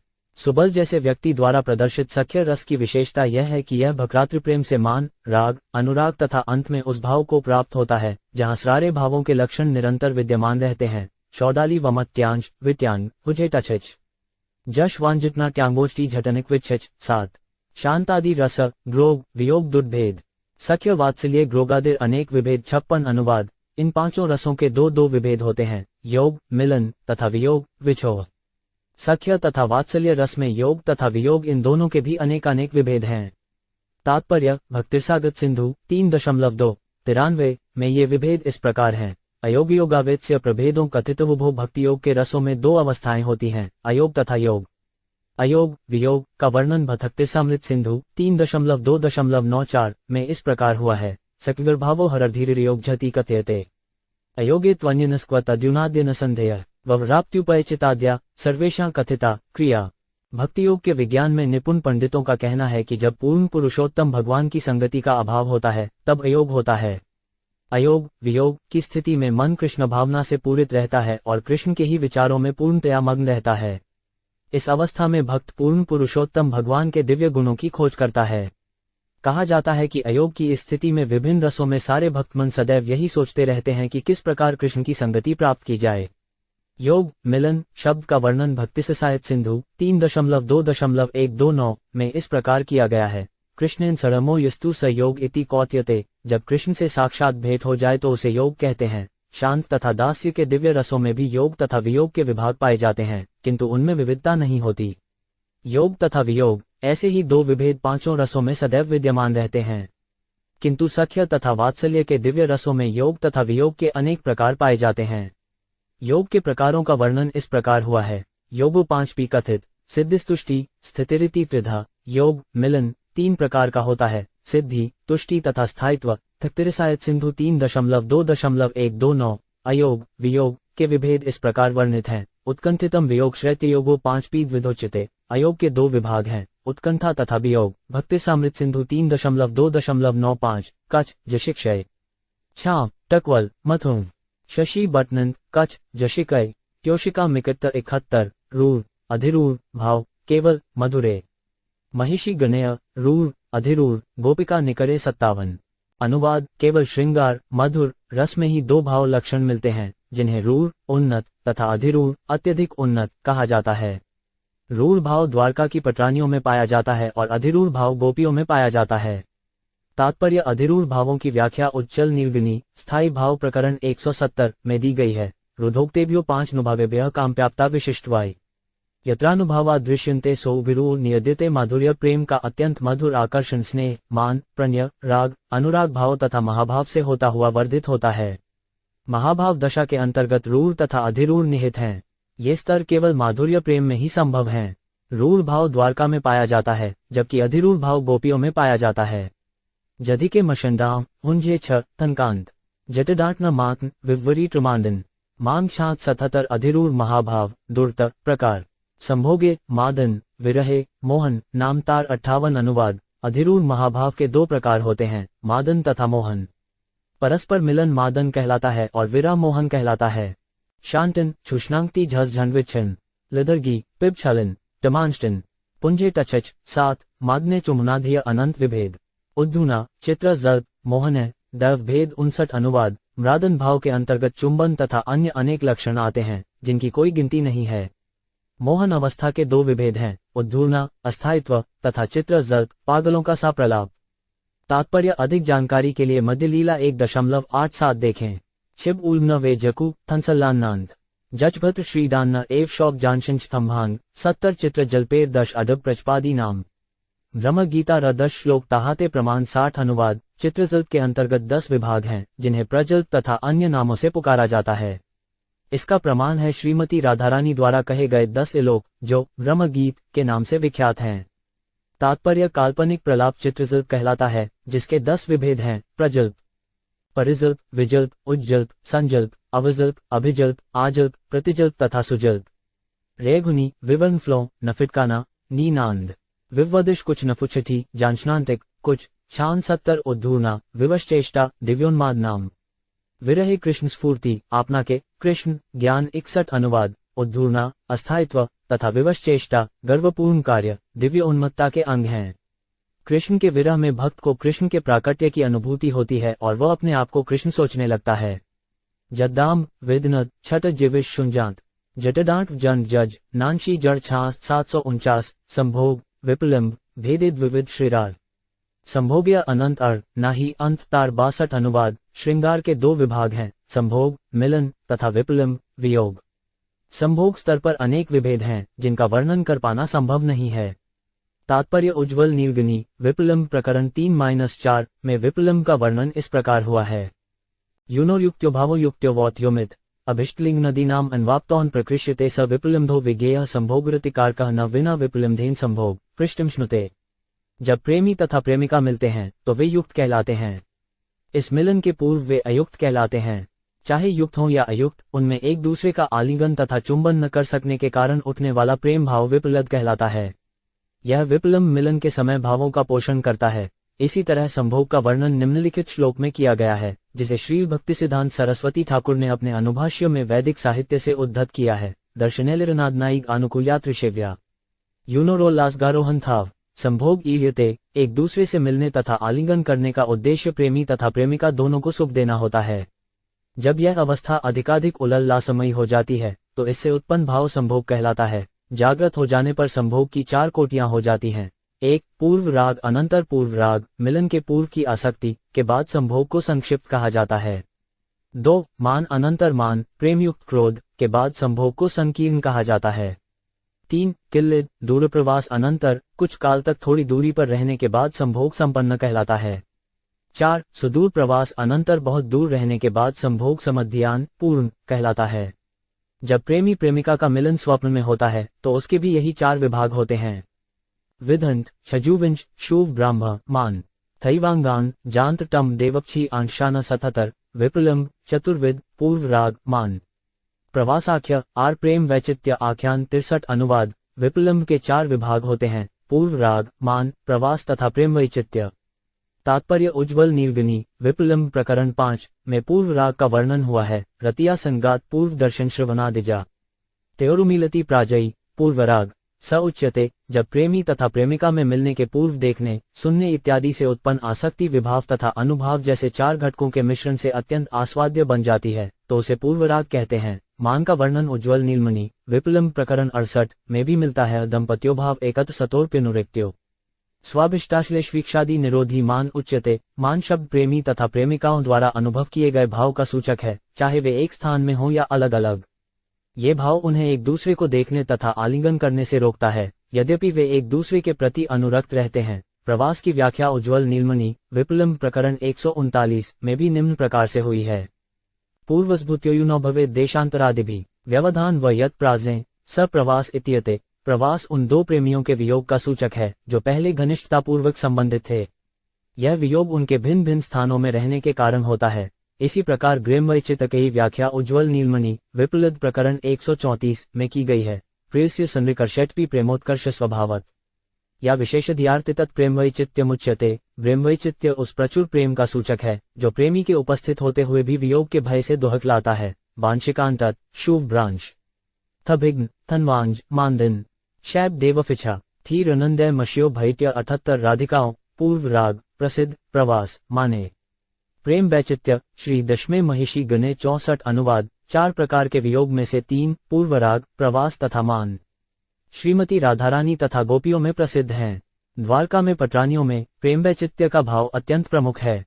कुनिग्युत्री विंशति 6 एक वीच निचटा न टर्वंत्य अश्भिडी उलंडी ताकांग्री श्रिता 77 त्वातार्थ सफभिव जशनी कक्षिण शोय निर्विक्ष एछान निनिन नशैग्मक्षण जानवर नीतल कृटेडन 77 कुरारी विल्पसी त्वम वीत निद्रा नशेषे स्वपिति जगति रात्रामीश्वरो गुप्त बोधः वयमिव सखी कच्चिदगार निर्विद चेता नलिन नयन हासोदार लीलेक चितेन 65 अनुवाद। हे सखी कुररी, अब तो रात्रि हो गई है और श्री कृष्ण सोए हुए हैं। तुम न तो सोई हो, न विश्राम कर रही हो, अपितु विलाप कर रही हो। क्या मैं यह मान लूं कि तुम भी हमारी ही तरह कमल नेत्रों वाले कृष्ण की हास्युक्त उदार चंचल चितवन से प्रभावित हो? यदि ऐसा है तो तुम्हारा हृदय बुरी तरह से बिंद चुका है। क्या इसीलिए तुम निद्राविहीन विलाप के चिन्ह प्रकट कर रही हो? तात्पर्य यह उद्धरण श्रीमद्भागवत 10.90.15 का है और कृष्ण की रानियों द्वारा बोला गया है। यद्यपि रानियां कृष्ण के साथ थीं, किंतु फिर भी वे सोच रही थीं कि कहीं उनका संग छूट न जाए। बज्जनः मन तन कुछ नांग्रक शिंट्याम बनी नांगशिकांश शिनोबबी नांशी थी कुजांगी 77 ब्रजेंद्र लंदन कृष्ण नायक शिरोमणि नायिकार शिरोमणि राधा ठाकुरानी 66 अनुवाद पूर्ण पुरुषोत्तम भगवान कृष्ण जो कि नंद महाराज के पुत्र के रूप में प्रकट हुए अपने सारे व्यवहारों में श्रेष्ठ नायक हैं। इसी प्रकार श्रीमती राधारानी अपने व्यवहारों में सर्वोपरि नायिका हैं। मांगरिकाना भिटवरा गजश कुकछु छत्वांजगन गब निछाछनमा जर्टव विज्ञान जद मशन 7 ना 8 71 नायिकाना शिरो रिला कृष्णस्तु भगवान स्वयं रत्न नित्यतया सवे विराजनते महागुणा 67 अनुवाद कृष्ण तो स्वयं पूर्ण पुरुषोत्तम भगवान है और समस्त नायकों के शिरोमणि हैं। कृष्ण में सारे दिव्य उत्तम गुण स्थायी रूप से विराजते हैं। तात्पर्य ये श्लोक भक्तिसामृत सिंधु 2.1.17 में भी आया है। 444 8 त्रि कुछ बशी तथांशक बांशिका शांतनिभा जर्व नजी गगई जर्व कांडी जल्यांशनी क्षेत्रों 77 देवी कृष्ण मई प्रोक्ता राधिका पर देवता सर्व लक्ष्मी मई सर्व कांते सम्मोहिनी परा 68 अनुवाद दिव्य देवी श्रीमती राधारानी तो भगवान कृष्ण की साक्षात प्रतिमूर्ति हैं। वे समस्त लक्ष्मियों की केंद्र बिंदु हैं। वे सर्वाकर्षक भगवान को आकृष्ट करने के लिए समस्त आकर्षण से युक्त हैं। वे भगवान का आदि अंतरंगा शक्ति हैं। तात्पर्य ये श्लोक बृहद गौतमीय तंत्र में पाया जाता है। इसकी व्याख्या के लिए आदिलीला 4.83-95 देखें। उनकृतकम 71 दगोयटी थंशाना 7 का 71 खनी जुजांग छक्क कौन 77 अनंत कृष्णेय गुण 64 प्रधान 1 गुण शुनि जुड़ाए भक्तकांड 69 अनुवाद भगवान कृष्ण के दिव्य गुण अनंत हैं जिनमें से 64 प्रधान माने जाते हैं। इन गुणों का क्रमशः श्रवण करने मात्र से भक्तों के कान तृप्त हो जाते हैं। जाग्म 1 टंछा जू ब्रग्रंज 8 मर्व मलनाबिड 8 कश्निच्छ क्षमा युडग वनेग्रोम ग्रुमाम्बिच 8 10 अयम नेतासु रम्याट सर्व संलक्षणान्वितः रुचिरस्तेजसा यरुक्तो बलिया वयसान्वितः 70 अनुवाद नायक शिरोमणि कृष्ण का दिव्य शरीर अत्यंत सुंदर है। उनका शरीर सभी शुभ लक्षणों से युक्त है। ये शरीर अत्यंत तेजयुक्त है और आंखों को अत्यंत सुहावना लगता है। उनका शरीर बलवान तथा यौवन से पूर्ण किशोर है। तात्पर्य ये श्लोक तथा इसके आगे के 6 श्लोक भक्तिसामृत सिंधु 2.1.23-29 में भी आए हैं। विशिष्टांशु छाया विजमछा वान का 8 शिशगश वर्ण 8 वावशुक 8 मुह शोडिज्जा वृक्षिबांध चिछाम्बिच 8 15 विविधाब्धूत भाषाविद सत्यवाक्य प्रियम वदह बावदू का सुपांडित्यो बुदर दिमा प्रतिभान्वित 71 अनुवाद कृष्ण सारी अद्भुत भाषाओं के वेदता हैं। वे सत्यवादी तथा मधुरभाषी हैं। वे बोलने में चतुर वाक्पटु हैं और अत्यंत बुद्धिमान विद्वान तथा प्रतिभावान हैं। विल्किंजुट्रा आक 84 कुछ 8 मुह चुचुआ 8 हथे कान मुशोब ज 8 शौक छक्षु 4 ऋष्विंगी 19 विदग्धशंतुरो दक्ष कृतज्ञ सुहृदव्रतः देश काल सुपात ज्ञ शास्त्र चक्षु शुचिर्वशी 72 अनुवाद कृष्ण कलात्मक भोग में अत्यंत पटु हैं। वे अत्यंत चतुर दक्ष कृतज्ञ तथा अपने व्रत पर हद रहने वाले हैं। वे देश काल तथा पात्र के अनुसार आचरण करना जानते हैं और शास्त्रों तथा प्रामाणिक ग्रंथों के माध्यम से देखते हैं। वे अत्यंत पवित्र तथा आत्मसंयमी हैं। खितला एन 8 ऋणा गीतना भेंडीटा श्रिचिब्रान मबाट यहाटना शासिक बुद्ध ककटनी भाना भामकु 6-17 स्थिरो दांत क्षमाशीलो गंभीरो धृतिमान स्म वदान्यो धार्मिक शूर करुणो मान्य मान कृत 73 अनुवाद भगवान कृष्ण स्थिर इंद्रियों को वश में रखने वाले क्षमाशील गंभीर तथा शांत हैं। वे सब पर समदृष्टि रखने वाले भी हैं। साथ ही वे वदान्य धार्मिक शूर तथा दयालु हैं। वे सम्मानित व्यक्तियों के प्रति सदैव आदर से युक्त हैं। एकऋद्गा लिनिशई हीशानबेगवानेट शौलिक 8 जुशी छच मुजततिंच वना 8 मर्व जचन कत 8 18 दक्षिणो विनीय हिमाशर नागत पालकर सुखी भक्त सोहत प्रेम वश्य सर्व शुभकरः 74 अनुवाद कृष्ण अत्यंत सरल तथा उदार हैं। वे विनीत तथा लजाशील हैं और शरणागतों के रक्षक हैं। वे परम सुखी अपने भक्तों के शुभचितक परम कल्याणप्रद तथा प्रेम के वशीभूत होने वाले हैं। 444 तंजांत्री कीडिया टनाक 8 जानशु मनाथे ग्राट मांगरी भंग घटनांशंत्री मवीजांश 4 मशुकिमान 17 प्रतापी कीर्तिमार रक्त लोका साधु समाश्रय नारीगण मनोहारी सर्वाराध्य समृद्ध विमाल 75 अनुवाद कृष्ण अत्यंत प्रतापी तथा विख्यात हैं और वे हर एक की अनुरक्ति के लक्ष्य हैं। वे अच्छे तथा गुणी लोगों के आश्रय हैं। वे स्त्रियों के मन को आकृष्ट करने वाले और सबके आराध्य हैं। वे अत्यंत समृद्धशाली हैं। यतिग्रान्निश्वैश्वकडी 7 गांडमानुकी डिंडा 8 वशुछा एव शशनक्य विंश्रांश झत्तमजनी 17 वरियानी श्रुष्वेति गुणास्तस्यानुकीर्तिता समुद्रा एव पन्नयाशौर विगाहा हरेर्मी 76 अनुवाद कृष्ण सर्वोपरि हैं और सदैव परमेश्वर तथा नियंता के रूप में महिमामंडित किए जाते हैं। इस तरह उपर्युक्त सारे दिव्य गुण उनमें पाए जाते हैं। पूर्ण पुरुषोत्तम भगवान उपर्युक्त 50 गुण समुद्र के समान गंभीर हैं। तात्पर्य यह है कि उन्हें पूर्ण रूपेण समझ पाना कठिन है। जॉर्ज ट्यूटेड वमदाशी विन मू विन तुच्या कचिद शंक्तिशून्य छाड़ी उदिव भुक बौंट्य 11 जीवेश्वेते वसंतो 5 पी बिंदु बिंदुतया क्वचित परिपूर्णतया भांति तत्रैव पुरुषोत्तमे 77। अनुवाद: जीवों में ये गुण कभी कभी सूक्ष्म मात्रा में प्रकट होते हैं, किंतु पूर्ण पुरुषोत्तम भगवान तो ये पूरी तरह से प्रकट होते हैं। तात्पर्य: ये श्लोक भक्ति साहित्य सिंधु 2.1.30 में आया है। सारे जीव पूर्ण पुरुषोत्तम भगवान का अंश हैं, जैसा कि भगवद गीता 15.7 में भगवान कृष्ण द्वारा कहा गया है, ममेवांशो जीवलोके जीवदूत सनावन मनः षष्ठानि ज्ञानी प्रकृतिथानि कर्षति। इस भौतिक जगतों में सारे जीव मेरे सनातन विभिन्न अंश हैं। बद्ध होने के कारण वे मन समेत अपनी 6 इंद्रियों से अत्यंत कठिन संघर्ष करते रहते हैं। जीव में कृष्ण के गुणों का अत्यंत सूक्ष्म अंश विद्यमान रहता है। स्वर्ण का एक कण भी स्वर्ण होता है, किंतु वह स्वर्ण की खान के बराबर नहीं हो सकता। इसी तरह जीवों में पूर्ण पुरुषोत्तम भगवान सभी गुणों की सूक्ष्म मात्रा पाई जाती है, किंतु जीव कभी भी पूर्ण पुरुषोत्तम भगवान के समान नहीं हो सकता। इसीलिए ईश्वर को परम पुरुष और जीवात्मा को जीव कहा गया है। ईश्वर समस्त जीवों में प्रधान है, क्योंकि वे अन्य सबकी आवश्यकताओं को पूर्ण करते हैं। एको बहुना यो विद्धाति कामा। मायावादी मानते हैं कि हर प्राणी ईश्वर है, किंतु यदि हम इस दर्शन को मान भी लें तो कोई यह नहीं कह सकता कि प्रत्येक प्राणी प्रत्येक बात में भगवान के समान है। केवल अज्ञानी ही मानते हैं कि हर प्राणी ईश्वर के समान है या हर प्राणी ईश्वर है। ओआश 2384-71 टय मुखष्टबन शिग्निनॉफसी 17 अतपशंज गुना ग्रेस्युरशें गिरिशादिशु 78। अनुवाद: इन 50 गुणों के अतिरिक्त भी पूर्ण पुरुषोत्तम भगवान 5 गुण और पाए जाते हैं, जो शिव जी जैसे देवताओं में आंशिक रूप से पाए जाते हैं। तात्पर्य: ये श्लोक तथा अगले 7 श्लोक भक्तिसामृत सिंधु 2.1.37-44 में भी आए हैं।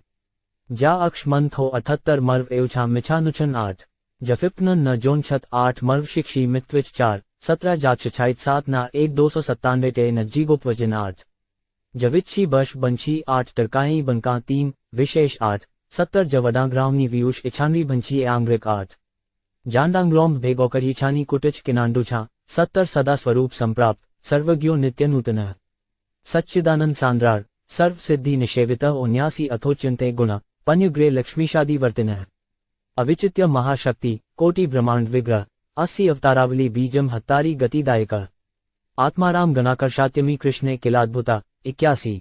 अनुवाद: ये गुण हैं: 1. भगवान सदैव अपनी मूल स्थिति में रहते हैं। 2. वे सर्वज्ञ हैं। 3. वे नित्य नूतन तथा युवा हैं। 4. वे शाश्वतता, ज्ञान तथा आनंद के घनीभूत रूप हैं तथा 5. वे समस्त योग सिद्धियों से युक्त हैं। इसके अतिरिक्त 5 गुण और हैं, जो लक्ष्मीपति नारायण में वैकुंठ लोकों में पाए जाते हैं। ये गुण कृष्ण में भी पाए जाते हैं, किंतु ये गुण शिवजी इत्यादि देवताओं अथवा अन्य जीवों में नहीं पाए जाते। ये गुण हैं: 9. भगवान अचित्य सर्वोपरि शक्ति से युक्त हैं। 2. वे अपने शरीर से अनंत ब्रह्मांडों की उत्पत्ति करते हैं। 3. वे समस्त अवतारों के मूल स्रोत हैं। 4. वे उनके द्वारा मारे गए शत्रुओं को मुक्ति देते हैं तथा 5. वे स्वयं संतुष्ट आत्मारामों को भी आकृष्ट करते हैं।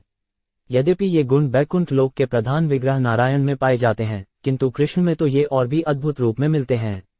जर्वेदुत छबकांग नीना कटलान वांतिशी 8 जडूना बशुत तथा यदिच शग्न भ 7 नल 170 बीच शनानान की मुवनी कल कृचिच 8 उमगाटनाशतव कशली विषया थी छतना इश 477 सर्वाद्भुत चमत्कार लीला कलोल वारिधि अतुल्य मधुर प्रेम मंडित प्रिय मंडल 82 त्रि जगन्मानसाकर्षी मुरली कल कूजित असमान और रूप श्री विस्मापित चराचर 83।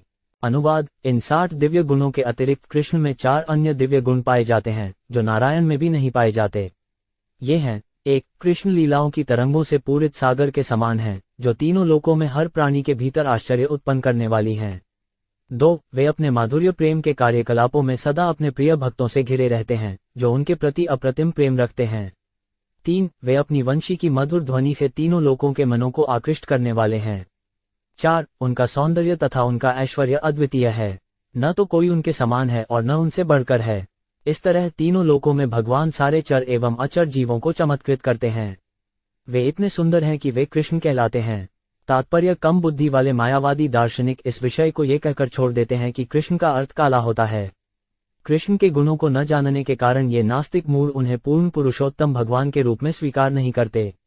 यद्यपि महापुरुषों, आचार्यों तथा ऋषियों ने भगवान को स्वीकार करते हुए उनका वर्णन किया है, किंतु मायावादी लोग फिर भी उनकी प्रशंसा नहीं करते। दुर्भाग्यवश आज के मानव समाज की स्थिति इतनी दयनीय है कि लोग अपने जीवन की दैनिक आवश्यकताओं को भी पूरा नहीं कर पाते, फिर भी वे इन मायावादी दार्शनिकों द्वारा मोहित होकर सही रास्ते से भटक रहे हैं। भगवद गीता के अनुसार केवल कृष्ण को समझने से ही मनुष्य जन्म मृत्यु के चक्र से छूट सकता है। त्यवत्वा देहा पुनर्जन्म नेति मामेति 105 जूनी। दुर्भाग्यवश कृष्ण भावना का यह महान विज्ञान कृष्ण विरोधी इन मायावादी दार्शनिकों के कारण अवरुद्ध हो गया है। जो लोग इस कृष्ण भावनामृत आंदोलन का प्रचार कर रहे हैं, उन्हें भक्तिसायत सिंधु में दिए हुए कथनों से कृष्ण को समझने का प्रयास करना चाहिए। जीना थगगा तिग्नांशिका एक गानशुक 3 त्वनु कशिंग्रा 8 हडाजा थांग्रव 1 दर्थक 9 भोविन्मा छुच्छे ग्रभ अयश 7 बॉबडुटंतक छु 4 बचिकंतंजडा 1 लीला प्रेगना प्रियाधिक्यम माधुरन वेणुरूप्यो इत्यसाधारण प्रोक्त गोविंदस्य चतुष्टयम 84 एवं गुणाश्चतुर्भेदाश्व षष्ठिरुदाहता 85। अनुवाद। कृष्ण में नारायण से बढ़कर 4 विशेष दिव्य गुण हैं, उनकी अद्भुत लीलाएं, अद्भुत संगियों की प्रचुरता, यथा गोपियां जो उन्हें अत्यंत प्रिय हैं, उनका अद्भुत सौंदर्य तथा उनकी बांसुरी की अद्भुत ध्वनि। भगवान कृष्ण सामान्य जीवों तथा शिवजी समान देवताओं से भी श्रेष्ठ हैं, यहाँ तक कि वे स्वांश नारायण से भी श्रेष्ठ हैं। पूर्ण पुरुषोत्तम भगवान कुल मिलाकर 64 दिव्य गुण पूर्ण रूप से होते हैं। जान 71 थी वांशिकांत शेचिगी थंशाना यदे और तनंत वर्ण छय कुछ छश्वान 477 अनंत गुण श्री राधिकार 25 प्रधान ग्रेट गुणय वश हरे कृष्ण भगवान 86। अनुवाद। इसी प्रकार श्रीमती राधारानी में अनंत दिव्य गुण हैं, जिनमें से 25 प्रमुख हैं। श्री कृष्ण श्रीमती राधारानी के इन्हीं दिव्य गुणों के वश में रहते हैं।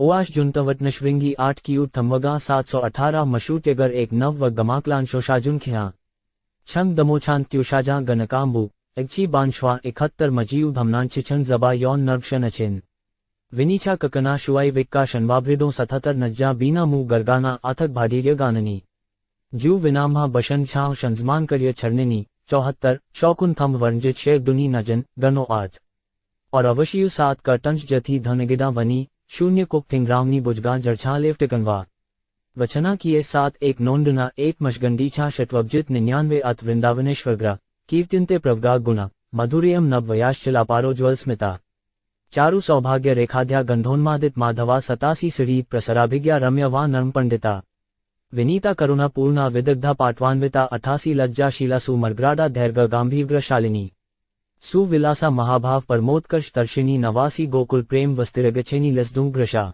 गुरुवर्पित गुरु स्नेहा सखी प्रणीता बवशा 90 कृष्ण प्रियावली मुख्या संता भ्रव केशवाय बहुना की गुणास्तस्या सख्यातीता हरेरिव 91। अनुवाद। श्रीमती राधारानी के 25 दिव्य गुण इस प्रकार हैं। 1 वे अत्यंत मधुरा हैं। 2 वे नित्य नवयौवना हैं। 3 उनकी आंखें चंचल हैं। 4 वे उज्ज्वल हंसी हंसती हैं। 5 उनकी रेखाएं सुंदर तथा शुभ हैं। 6 वे कृष्ण को अपनी शारीरिक सुगंध से सुखी बनाती हैं। 7 वे गायन में निपुणा हैं। 8 उनकी वाणी मोहक है। 9 वे परिहास करने तथा मधुर बोलने में पटु हैं। 10 वे अत्यंत विनीता हैं। 11 वे करुणा से पूर्ण हैं। 12 वे चतुरा हैं। 13 वे अपना कार्य करने में पटु हैं। 14 वे लज्जाशीला हैं। 15 वे सदैव आदर देवे वाली हैं। 16 वे सदैव शांत हैं। 17 वे सदा गंभीर रहने वाली हैं। 18 वे जीवन का आनंद उठाने में पटु हैं। 19 वे महाभाव में स्थित रहती हैं। 20 वे गोकुल में प्रेमलापों की आगार हैं। 21 वे विनीत भक्तों में सर्वाधिक प्रसिद्ध हैं। 22 वे गुरुजनों के प्रति स्नेह रखने वाली हैं। 23 वे अपनी सखियों के प्रेम के वश में हैं। 24 वे प्रमुख गोपी हैं। 25 वे कृष्ण को निरंतर अपने वश में रखती हैं। संक्षेप में वे कृष्ण की ही तरह असीम दिव्य गुणों से युक्त हैं। तात्पर्य ये श्लोक उज्ज्वल नीलमणि के श्री राधा प्रकरण 11-15 में प्राप्य हैं। नांगरक नानशिका हुओ जत्न झानवन मरे एवई दथट है त्रांथी बटनचच मनमन 44। नायक नायिका दुर्रस आलंबन सट डर्ट श्रेष्ठ राधा ब्रजेंद्र नंदन 92। अनुवाद। नायक तथा नायिका समस्त रसों का आधार होते हैं और श्रीमती राधारानी तथा महाराज नंद के पुत्र श्री कृष्ण सर्वश्रेष्ठ नायिका नायक हैं। 7 द गच प्लंटमा नाज जदशा जथान शंग नानजटना गांडा शिछा जानथई ज्ञानिष्ण 77 एड मद्दास्य दास सिखे सखागण वात्सल्य माता पिता आश्रयलंबन 93। अनुवाद। जिस तरह भगवान कृष्ण तथा श्रीमती राधारानी माधुर्य प्रेम के आलंबन तथा आश्रय हैं, उसी तरह दास्य रस में महाराज नंद के पुत्र आलंबन तथा चित्रक, रक्तक तथा पत्रक जैसे दास आश्रय हैं।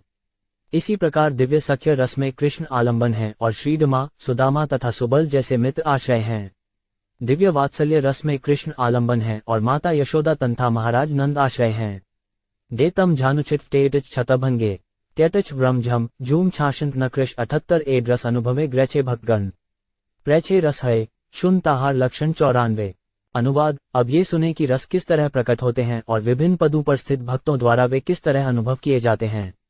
उच्छक्ति निर्षच टनायांगा एक थैममांजुन एजमांग ली छाम्भक्ष बजगन्नांश बजीकाम्भन बमिनोब 77 जीवनी छुच भौविन शोए छक्ति मूंतिगाम 8 थंगांद्वय डौछानी कुछाटनावानुची इंडागु 77 छछाना झती जांजडी मशकांत्र्युषेटनांशुना बचित्यानंत कटेशो नैगमानो छू जमछाम एक कुजाने दिविंदा वोटनाशितिदनुश्वाशिवनी 8 थोयनिबकांत कांशंभांशंथिटिच शंतराम 470 भक्ति निर्धूत दोषाना प्रसन्नोज्वल चेतसाम श्री भागवत रक्ताना रसिकासडु रद्धिनाम 95 जीवनी भूत गोविंद पाद भक्ति सुख श्रियाम प्रेमांतरल भूतानी कृत्यायवानुतिष्ठताम 96 भक्ताना हृदि राजंती संस्कार प्रबलोज्वला रतिरानंद रूपैव नियमाना तु रस्यताम 97 कृष्णाद्भिर्विभाद्य गतिरनुभवाध्वनि प्रौढ़ानंदिश्चमत्कार काष्टामाब्द्यते पराम 98। अनुवाद। जो भक्ति द्वारा समस्त भौतिक कल्मश से पूरी तरह मुक्त हो चुके हैं, जो सदैव संतुष्ट रहते हैं और जिनके हृदय ज्ञान से पूरी तरह से प्रकाशित हो चुके हैं, जो सदैव श्रीमद् भागवत का दिव्य अर्थ समझने के प्रति अनुरक्त रहते हैं, जो सदैव उन्नत भक्तों का संग करने के लिए उत्सुक रहते हैं, जिनका जीवन मात्र गोविंद के चरण कमलों की सेवा से प्राप्त आनंद में है, जो प्रेम के गुहम कार्यों को सदैव संपन्न करते हैं, ऐसे उन्नत भक्तों के लिए जो सहज ही आनंद में स्थित रहते हैं, प्रेम का बीज रति पूर्व तथा वर्तमान संस्कारों से हृदय में विस्तार करता है।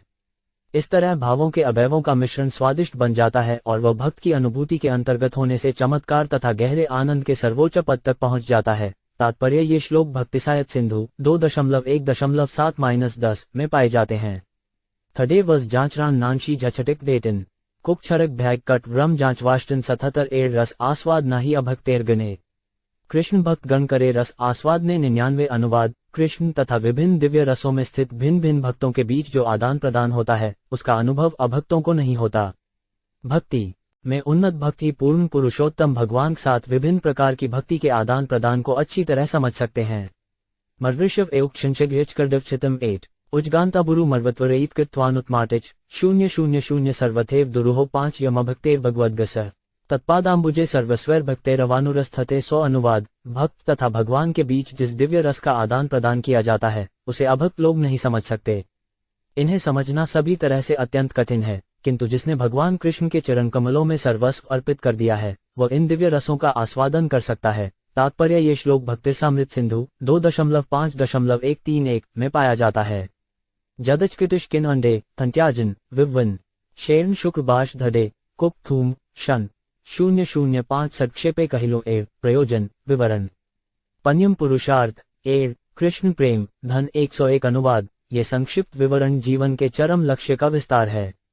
निस्संदेह ये 5वां तथा अंतिम लक्ष्य है, जो कि मोक्ष पद से परे है। ये कृष्ण प्रेम धन कहलाता है। शूर थग्रांटन जाम्बी ब्रतमन विछाट 8 जांगांग छाए कटिश डेकनु शेक्ति जक्षंत्य 009 पूर्वे प्रयागे आमी रस विचारे तोमार भाई रूपे कहूं शक्ति सन्यारे 1902। अनुवाद। इसके पूर्व मैं तुम्हारे भाई रूप गोस्वामी को इन रसों को समझने की शक्ति प्रदान कर चुका हूँ। प्रयाग में दशाश्वमेध घाट पर उसे शिक्षा देते हुए मैंने ऐसा किया है। ओनिश कत्रिश शक्ति गौडघन थन्नंद शशजांग नु 7 जीटिश कब्रिश फैक्कत 007 तुम्हें कर ही भक्ति शास्त्रे प्रचार मथुराए लुप्त तीर्थ कर ही उद्धार 103। अनुवाद। हे सनातन, तुम भक्ति के प्रामाणिक शास्त्रों का प्रचार करना और मथुरा जिले के लुप्त तीर्थ स्थलों का पुनरुद्धार करना। सुन्नावटन कुकटमा देवकव जानहांग उक्ति जुची भींच कबरी कबलिश थशांत 508 वृंदावन ने कृष्ण सेवा वैष्णव आचार भक्ति स्मृति शास्त्र कर ही प्रचार 104। अनुवाद। वृंदावन में भगवान कृष्ण तथा राधारानी की सेवा स्थापित करना, भक्ति शास्त्रों का भी संकलन करना और वृंदावन से भक्ति संप्रदाय का प्रचार करना।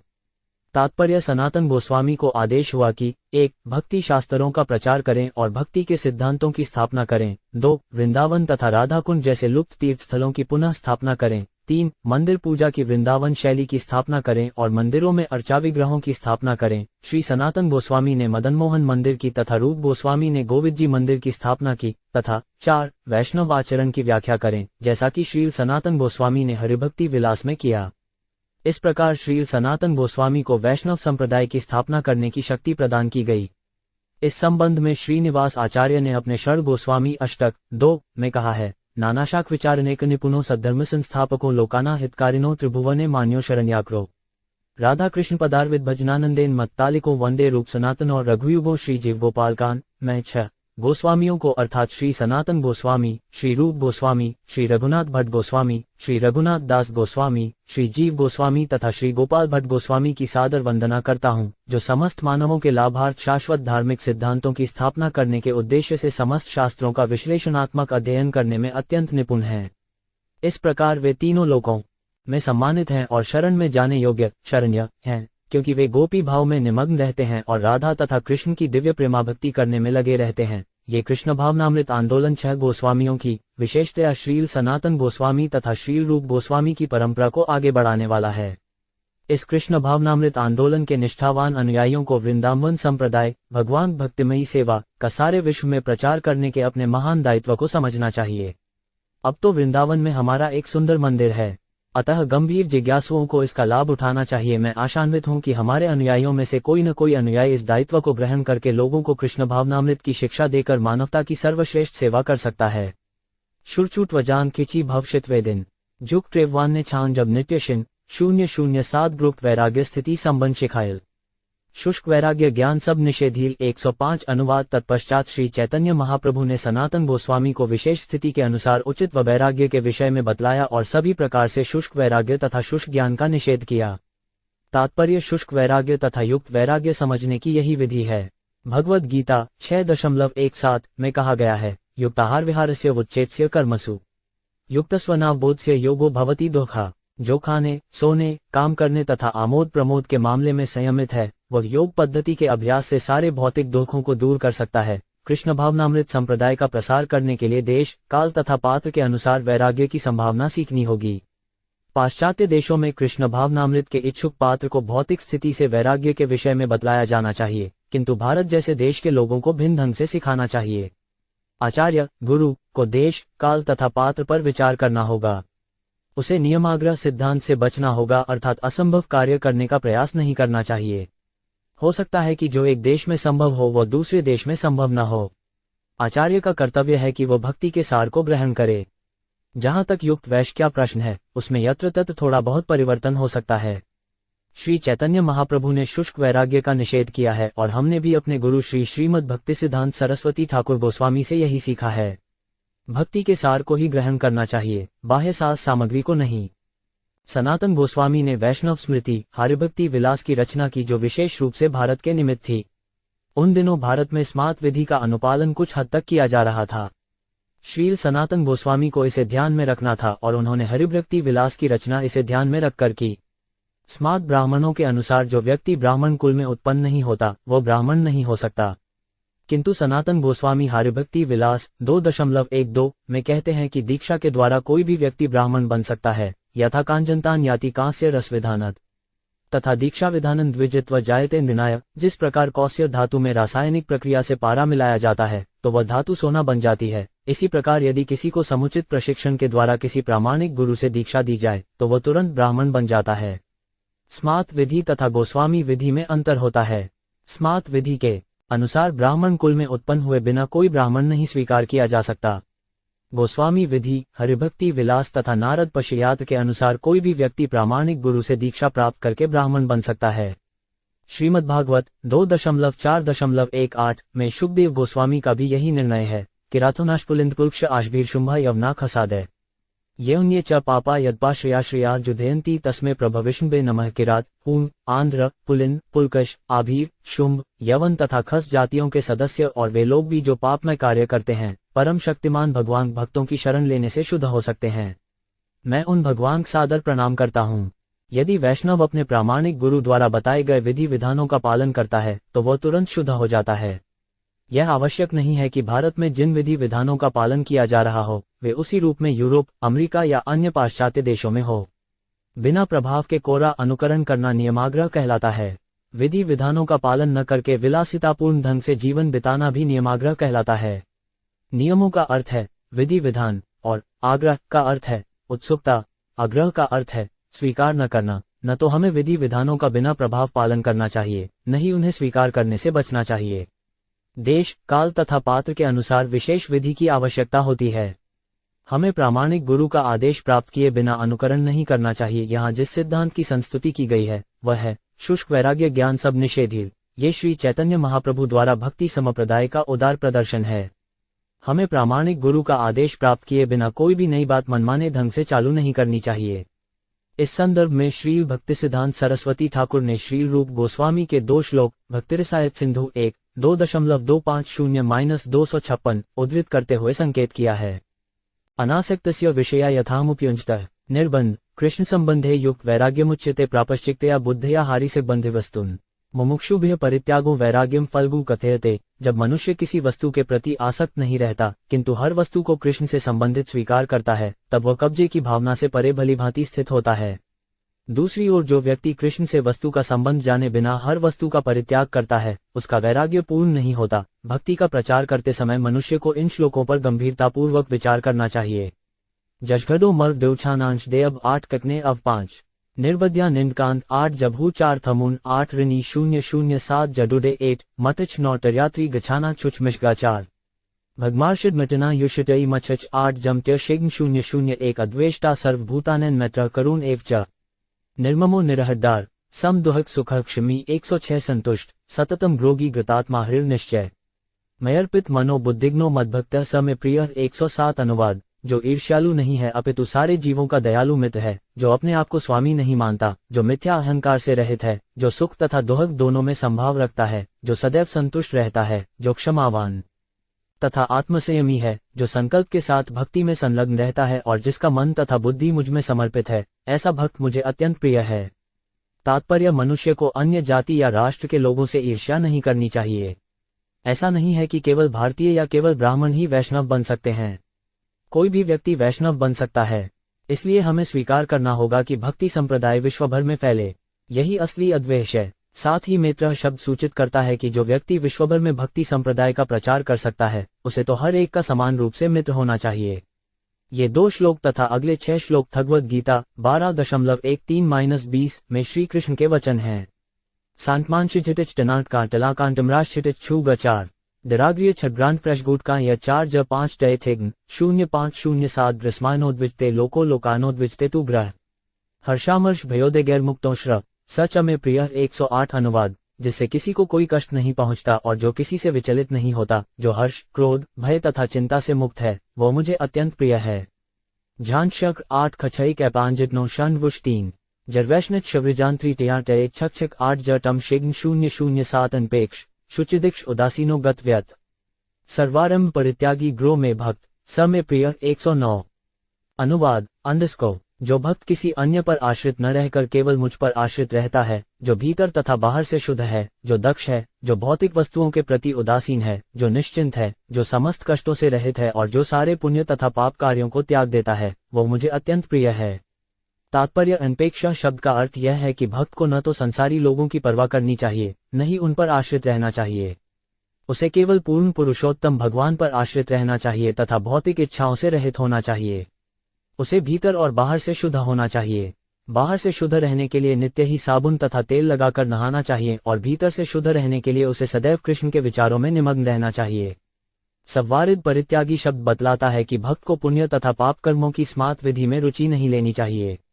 या न जूखाड़ी मर्टछले न टनोपडी न कांचकृछी छडाचित शंत्रिजांत्री छचिभामनु घर 4 जम त्यशिग्न 0550 ग्रो न हृष्यति न द्वेष्टि न शोचती न काडुक्षति शुभाशुभ परित्यागी भक्तिमा अग्रह स में प्रिय 110 अनुवाद। जो न तो भौतिक बातों से हर्षित होता है न द्वेष रखता है, जो न तो शोक करता है न इच्छा करता है, जो शुभ तथा अशुभ भौतिक वस्तुओं का समान रूप से परित्याग करता है और जो मेरी भक्ति में स्थिर रहता है, वो मुझे अत्यंत प्रिय है।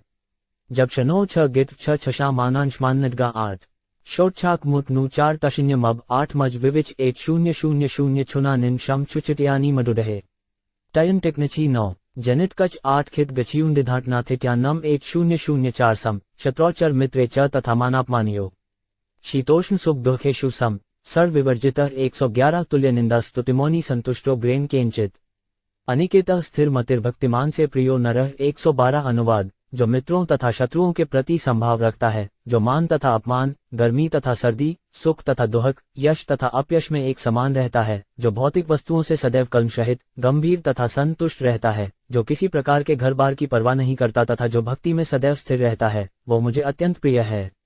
8 यछु शर्गीम ऋभिष यच्छानु एक शर्ग्रिश ओमतेज थेशपद्धान्ना गजनदगा छलगंटश दीव टमथिग्रा 8-007 थरतु धर्मामृतमिदम ग्रथोत परमुपास्ते अरद्धाना मत परमा भक्तास्ते तीव में प्रिया 113 अनुवाद। इस तरह से जो व्यक्ति मुझे परम लक्ष्य मानकर अत्यंत श्रद्धा तथा भक्ति के साथ कृष्ण भावनामृत के इन अमर धार्मिक सिद्धांतों का पालन करता है, वह मुझे अतीव प्रिय है। शिरे ज्ञानगी किए शशि न जडी फिलिंडी छिग्राष्ट्वाग्धीश 8 शंत छुच 8 मजिच्छान शिशा रुबा कदको 7 छन 8 के बंजिच्छाश्वदी टनाशनबन कब्रांडचदी कवटिया शन पुरभजान 028 चीरानी की पथी न संति दिशंति भिक्षा नैवाड प्रीपा परभूत सरितों 5 पे शुशिन रुद्धा गुहा किमजितों 5 वती नोपसन्ना अकस्मात जंती कवयो धन दुमदाधान 114 अनुवाद। क्या आम रास्ते में चिथड़े पड़े नहीं मिलते हैं?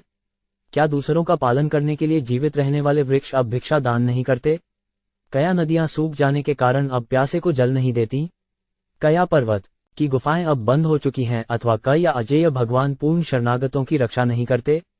तो फिर भक्तों जैसे विद्वान पुरुष उन लोगों की चाटुकारिता करने क्यों जाएं, जो अपने कठिन परिश्रम से अर्जित किए हुए धन के कारण अश्देय हो रहे हैं? तात्पर्य यह उद्धरण श्रीमद् भागवत 2.2.5 का है। इस श्लोक में शुकदेव गोस्वामी महाराज परीक्षित को उपदेश देते हैं कि भक्त को हर स्थिति में स्वतंत्र रहना चाहिए। यदि इस श्लोक में दिए गए उपदेशों का पालन किया जाए तो शरीर का निर्वाह बिना किसी समस्या के किया जा सकता है। शरीर निर्वाह के लिए हमें आश्रय, भोजन, जल तथा वस्त्र की आवश्यकता पड़ती है और ये सभी आवश्यकताएं गर्वित धनी पुरुषों के पास गए बिना भी पूरी हो सकती हैं। मनुष्य चाहे तो सड़क पर फेंके गए पुराने वस्त्र एकत्र कर सकता है, वृक्षों के फल खा सकता है, नदियों का पानी पीकर रह सकता है और पर्वत की गुफाओं में निवास कर सकता है। प्रकृति की व्यवस्था से पूर्ण पुरुषोत्तम भगवान की शरण में पूर्ण रूपेण गए हुए भक्त को आश्रय, वस्त्र तथा भोजन प्राप्त हो सकते हैं। ऐसे भक्त को अपने जीवन निर्वाह के लिए धन मद से चूर व्यक्ति की आवश्यकता नहीं पड़ती। दूसरे शब्दों में भक्ति किसी भी अवस्था में संपन्न की जा सकती है। ये श्रीमद्भागवत निम्नलिखित श्लोक 1.2.6 का कथन है। अंडस्को सर्वे पुंसा परो धर्मो यतो भक्तिर्धौष्य हैप्य प्रतिहता ये आत्मा सुप्रसिदाति। सारी मानवता का परम कर्तव्य धर्म वह है जिससे सारे मनुष्य दिव्य परमेश्वर की प्रेमाभक्ति प्राप्त कर सकें।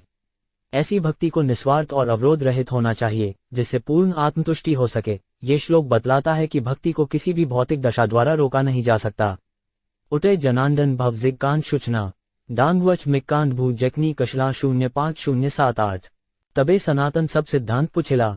भागवत सिद्धांत गूढ़ सकली कहिला 117 अनुवाद। इसके बाद सनातन गोस्वामी ने श्री चैतन्य महाप्रभु से भक्ति विषयक सारे सिद्धांतों के विषय में पूछा और महाप्रभु ने श्रीमद् भागवत के गुहा अर्थों को बहुत अच्छी तरह से बतलाया। डचतबरी वस्टन कदीरांटिच शॉटलांटिक मिछा खिची डैन जाम्बी कबनिन गट श्री कुटकटत छूची 007 हरिवंशे कहियाछे गोलो के नित्य स्थिति। इंद्र आसी करिल ग्रबे श्री कृष्ण रे स्तुति 116 अनुवाद। हरिवंश पुराण में गोलोक वृंदावन का विवरण मिलता है जहां भगवान कृष्ण शाश्वत रूप से निवास करते हैं। ये जानकारी इंद्र ने तब दी जब कृष्ण ने गोवर्धन पर्वत उठा लिया था और उसने कृष्ण की शरण स्वीकार करके उनकी स्तुति की थी। तात्पर्य हरिवंश विष्णु पर्व अध्याय 19 में गोलोक वृंदावन का वर्णन इस प्रकार मिलता है। मनुष्यलोका ऊर्ध्व तु खगाना गतिरुच्यते आकाशस्योपरि रविद्वारे स्वर्गस्य भानुमान स्वगर्भ ब्रह्मलोको ब्रह्मपिगण सेवित तत् सोमगतिष्वैव ज्योतिषा च महात्मना तस्योपरि गवां लोक साध्यास्तम पालयन्ति ही स ही सर्वगतः कृष्ण महाकाशवो महानोप्युपरि तत्रापि गतिस्तव तपोमयी या न विद्यो वयसवे पच्छन्तो 5 पी पितामहं गति शमद्गाट्याना स्वर्ग सुकृत कर्मणां ब्राह्म्ये तपसि युक्ताना ब्रह्मलोक परागति गवामे वो गोलोको दुरारोहा ही सा गति स तु लोकस्त्वया कृष्ण सीदमानः कृतात्मना धृतो धतिमता वीर निष्णतोब्द्रवान गवाई। जब कृष्ण ने गोवर्धन पर्वत उठा लिया तो स्वर्ग का राजा इंद्र उनकी शरण में आ गया और उसने बतलाया कि जिस लोक में मनुष्य निवास करते हैं उसके ऊपर तो आकाश है जिसमें पक्षी उड़ते हैं। आकाश के ऊपर सूर्य तथा उसकी कक्षा है। यही स्वर्गलोक का प्रवेश द्वार है। स्वर्गलोक के ऊपर ब्रह्मलोक तक अन्य लोक हैं, जिनमें आध्यात्मिक ज्ञान में उन्नत लोग रहते हैं। ब्रह्मलोक तक के लोग भौतिक जगत, देवी धाम के भाग हैं। चूंकि भौतिक जगत देवी दुर्गा के अधीन है, अतः ये देवी धाम कहलाता है। देवी धाम के ऊपर वह स्थान है जहाँ शिवजी अपनी पत्नी उमा के साथ निवास करते हैं। इस शिवलोक में आध्यात्मिक ज्ञान से युक्त तथा भौतिक कल्मश से मुक्त लोग निवास करते हैं। इस लोक से आगे आध्यात्मिक जगतु है, जिसमें वैकुंठ लोक स्थित हैं। गोलोक वृंदावन इन समस्त वैकुंठ लोकों के ऊपर स्थित है। गोलोक वृंदावन श्रीमती राधारानी तथा कृष्ण के माता पिता यशोदा तथा महाराज नंद का राज्य है। इस तरह अनेक ग्रह मंडल हैं और इन सबकी सृष्टि भगवान द्वारा हुई है। ब्रह्म संहिता 5.43 में कहा गया है, गोलोकनाम्नी निजधाम्नी तले च तस्य देवी महेशार्धामसु तेषु तेषु ते ते प्रभावनचया विहिताशयन गोविंदमादि पुरुषोत्तमः धजामि। गोलोक वृंदावन के नीचे देवी धाम, महेश धाम तथा हरधाम नामक लोक हैं। ये विविध प्रकार से ऐश्वर्य युक्त हैं। ये पूर्ण पुरुषोत्तम भगवान आदि पुरुष गोविंद से नियंत्रित हैं। मैं उन भगवान को सादर प्रणाम करता हूँ। इस तरह गोलोक वृंदावन धाम वैकुंठ लोकों के ऊपर स्थित है। इस गोलोक वृंदावन धाम की तुलना में वैकुंठ लोकों वाला आध्यात्मिक आकाश अत्यंत छोटा है। गोलोक वृंदावन धाम द्वारा घेरा हुआ स्थान महाकाश कहलाता है। इंद्र ने कहा, हमने ब्रह्मा जी से आपके सनातन लोक के बारे में पूछा, किंतु हम उसे समझ नहीं पाए। वे सकौम कर्मी जिन्होंने अपने पुण्य कर्मों द्वारा अपनी इंद्रियों तथा मन को वश में कर रखा है, स्वर्गलोक को जा सकते हैं। जो शुद्ध भक्त सदैव भगवान नारायण की सेवा में लगे रहते हैं, वे वैकुंठ लोकों को प्राप्त करते हैं। किंतु हे कृष्ण, आपके गोलोक वृंदावन धाम को प्राप्त कर सकना अत्यंत कठिन है। तो भी आप तथा वो सर्वोच्च लोक इस धरा पर अवतरित हुए हैं। दुर्भाग्यवश मैंने अपने दुष्कर्मों से आपको विचलित किया है, जो कि मेरी मूर्खता के कारण ही था। अतएव मैं अपनी स्तुतियों से आपको प्रसन्न करने का प्रयास कर रहा हूँ। श्री नीलकंठ ने ऋग संहिता ऋग्वेद 1.154.6 से उद्धरण देते हुए गोलोक वृंदावन धाम के अस्तित्व की पुष्टि की है। तावा वास्त्रिन्युष्मसी गमध्ये यत्र गावोथुरिष्क्यायास अत्राह तद उरुगास्य कृष्ण परम पद अवभाति थूरी। हम आपके, राधा तथा कृष्ण के सुंदर आवासों में जाना चाहते हैं, जिसके आसपास बड़े बड़े सुंदर सींगों वाली गौवें विचरण करती हैं। हे उरुगाय, अत्यंत प्रशंसित कृष्ण, हम सब पर आनंद की वर्षा करने वाला आपका परम धाम इस पृथ्वी पर अलग से प्रकाशमान है। 8 बोयन नीना जात कुक झाडशीन कशना वाम जाव गच विककर्षांश गान 0501 षष्ठी छतन जानफी जत न झमांगरांगन काश शंशोडिन देयटच मुभिकान झस 020 मौश लीला आर कृष्ण अंतर्धान केशावतार आर गत विरुद्ध व्याख्यान 117 महिषी हरण आदि सब माया में व्याख्या शिखाइल ग्रैचे सुसिद्धांत है 118 अनुवाद कृष्ण भावनामृत के निष्कर्षों के विरुद्ध जो काल्पनिक कथाएं हैं, उनका संबंध यदुवंश के विनाश, कृष्ण के अंतर्धान होने, क्षीरोदकशाई विष्णु के श्याम तथा श्वेत बालों से कृष्ण तथा बलराम की उत्पत्ति और रानियों के अपहरण से है। श्री चैतन्य महाप्रभु ने इन कथाओं के सही सही निष्कर्षों की व्याख्या सनातन गोस्वामी से की। तात्पर्य अनेक असुर द्वेषवश कृष्ण को काले कौवा जैसा या बाल का अवतार बतलाते हैं। श्री चैतन्य महाप्रभु ने सनातन गोस्वामी को बतलाया कि कृष्ण के संबंध में ऐसी आसुरी व्याख्याओं का विरोध कैसे करना चाहिए। काक शब्द का अर्थ है कौवा और केश का अर्थ है बाल। असुरगण कृष्ण को कौवे का अवतार, शूद्र, काली जाति का अवतार तथा बाल का अवतार बतलाते हैं, क्योंकि उन्हें इसका ज्ञान नहीं है कि केश शब्द का जोड़ ईश से व्युत्पन्न है। क का अर्थ है ब्रह्मा और ईश का अर्थ है भगवान। इस तरह केश शब्द बतलाता है कि कृष्ण ब्रह्मा के भी ईश्वर हैं। कृष्ण की कुछ लीलाएं महाभारत में मौश लीला के नाम से वर्णित हैं। इन कथाओं में यदुवंश का विनाश, कृष्ण का अंतर्धान होना, बहेलिये द्वारा उनका बेधा जाना, कृष्ण का केश अवतार होना तथा महिषी हरण, कृष्ण की रानियों का अपहरण सम्मिलित हैं। वास्तव में ये यथार्थ नहीं है, अपितु उन असुरों को मोहग्रस्त बनाने के लिए हैं, जो ये सिद्ध करना चाहते हैं कि कृष्ण सामान्य पुरुष हैं। ये सब इसलिए झूठे हैं क्योंकि ये लीलाएं न तो शाश्वत हैं, न दिव्य या आध्यात्मिक। ऐसे अनेक लोग हैं जो स्वभाव से पूर्ण पुरुषोत्तम भगवान विष्णु की सर्वोच्चता का विरोध करते हैं। ऐसे लोग असर कहलाते हैं। उन्हें कृष्ण के विषय में भ्रांतियां हैं। जैसा कि भगवद्गीता में कहा गया है, असुरों को जन्म जन्मांतर कृष्ण को विस्मृत करने का अवसर दिया जाता है। इस तरह वे असुरों के परिवार में प्रकट होते हैं और यह क्रिया निरंतर चलती रहती है और कृष्ण के विषय में उन्हें मोहग्रस्त रखा जाता है। सन्यासियों के वेश में ये असुरगण अपनी खुद की कल्पनाओं के अनुसार भगवद्गीता तथा श्रीमद्भागवत व्याख्या तक करते हैं। इस तरह वे जन्म जन्मांतर असुर बने रहते हैं। जहां तक केश अवतार की बात है, श्रीमद्भागवत 2.7.26 में इसका उल्लेख हुआ है। विष्णु पुराण में भी उल्लेख है, उज्झारात्मन केशव सिद्ध कृष्णो महाबल। हर इसी तरह महाभारत आदिपर्व 189.31-32 में कहा गया है, स चापी केशवों हरिरुचकृत एकम शुक्लम पर चापी कृष्ण्य। तो चापी केशावा विश्वा यदुना कुले खरियो रोहिणीं देवकी च तयोरेको बलभद्रो बधूव योसौ श्वेतस्य देवस्य केशः कृष्णो द्वितीय केशव संबधूव केशः योसौ वर्णरतः कृष्ण उक्त। इस तरह श्रीमद् भागवत, विष्णु पुराण तथा महाभारत में कृष्ण एवं बलराम के क्रमशः काले बाल तथा श्वेत बाल के अवतार होने के निर्देश मिलते हैं। कहा जाता है कि भगवान विष्णु ने अपने सिर से 2 बाल तोड़े, एक श्वेत तथा दूसरा श्याम। ये दोनों बाल यदुवंशी रोहिणी तथा देवकी के गर्भों में प्रविष्ट हुए। रोहिणी से बलराम तथा देवकी से कृष्ण प्रकट हुए। इस प्रकार बलराम पहले बाल से और कृष्ण दूसरे बाल से प्रकट हुए। इसकी भी भविष्यवाणी की गई थी कि देवताओं के शत्रु सभी असुरों का विनाश भगवान विष्णु के श्वेत तथा श्याम स्वांशों के द्वारा होगा तथा पूर्ण पुरुषोत्तम भगवान प्रकट होकर अद्भुत कार्य करेंगे। इस संदर्भ में लघु भागवतामृत के कृष्णामृत अध्याय श्लोक 156-164 को देखना चाहिए। श्री रूप गोस्वामी ने केश अवतार के इस तर्क का खंडन किया है, जिसकी पुष्टि श्री बलदेव विद्याभूषण की टीका में हुई है। इस विषय की अधिक व्याख्या कृष्ण संदर्भ अनुच्छेद 29 तथा श्री जीव गोस्वामी की टीका सर्व संवादिनी में प्राप्त होती है। ओवे मनमांजन थंडुतन छन्नटन शशिग्ना नित्वनन कट्टर पहट जुबे 6-007 तबे सनातन प्रभुर चरणे धर्या निवेदन करे दंते त्रिंगुच्छ लजाए 119 अनुवाद। तब सनातन गोस्वामी अपने आप को तिनके से भी तुच्छ मानकर प्रतीकात्मक रूप से अपने मुंह में कुछ तिनके दबाकर श्री चैतन्य महाप्रभु के चरण कमलों पर गिर पड़े और उनके चरण पकड़कर उनसे निम्नलिखित निवेदन किया। नय जाडी नीच टम्बी मुची मुशांगन विज्ञान शिष्डिना टैडे बनकांत खटभोजतर 0420 नीच जाति नीच सेवी मुजी सुपामा सिद्धांत शिखाइला जिड ब्रह्मार अगोचर 120। अनुवाद सनातन गोस्वामी ने कहा, हे प्रभु, मैं अत्यंत नीच जाति में उत्पन्न व्यक्ति हूँ। वस्तुतः मैं तो नीच जाति में उत्पन्न लोगों का सेवक हूँ, अतः मैं अत्यंत नीच हूँ। तो भी आपने मुझे वे सिद्धांत सिखलाए हैं जो ब्रह्मा तक को ज्ञात नहीं है। जुबी तत् कड़ना थडे बिकलेंडाम्बूज जेक्कू 8 बात मन छुईटच नानटक डैशंत अकविमु 020 तुमी ग्रे कहिला एड़ सिद्धांतामृत सिंधु मोर मन छुड़ते नारे हहार 1.191 अनुवाद। आपने जो सिद्धांत मुझसे कहे हैं वे सत्यरूपी अमृत के सागर हैं। मेरा मन उस सागर की एक बूंद को भी छू पाने में समर्थ नहीं है। शंजू नानषष्टि यनी झय टछागात शन यज्ञ टहच दांतमांटश शक्षिषा छनने 029 परजू नाचाइते गृदी है तो मार मन वर दे मोर माथे धरिया चरण 122 अनुवाद। यदि आप मुझ जैसे लंगड़े व्यक्ति को नचाना चाहते हैं तो फिर आप मेरे सिर पर अपने चरण कमल रखकर मुझे अपना दिव्य आशीर्वाद दें।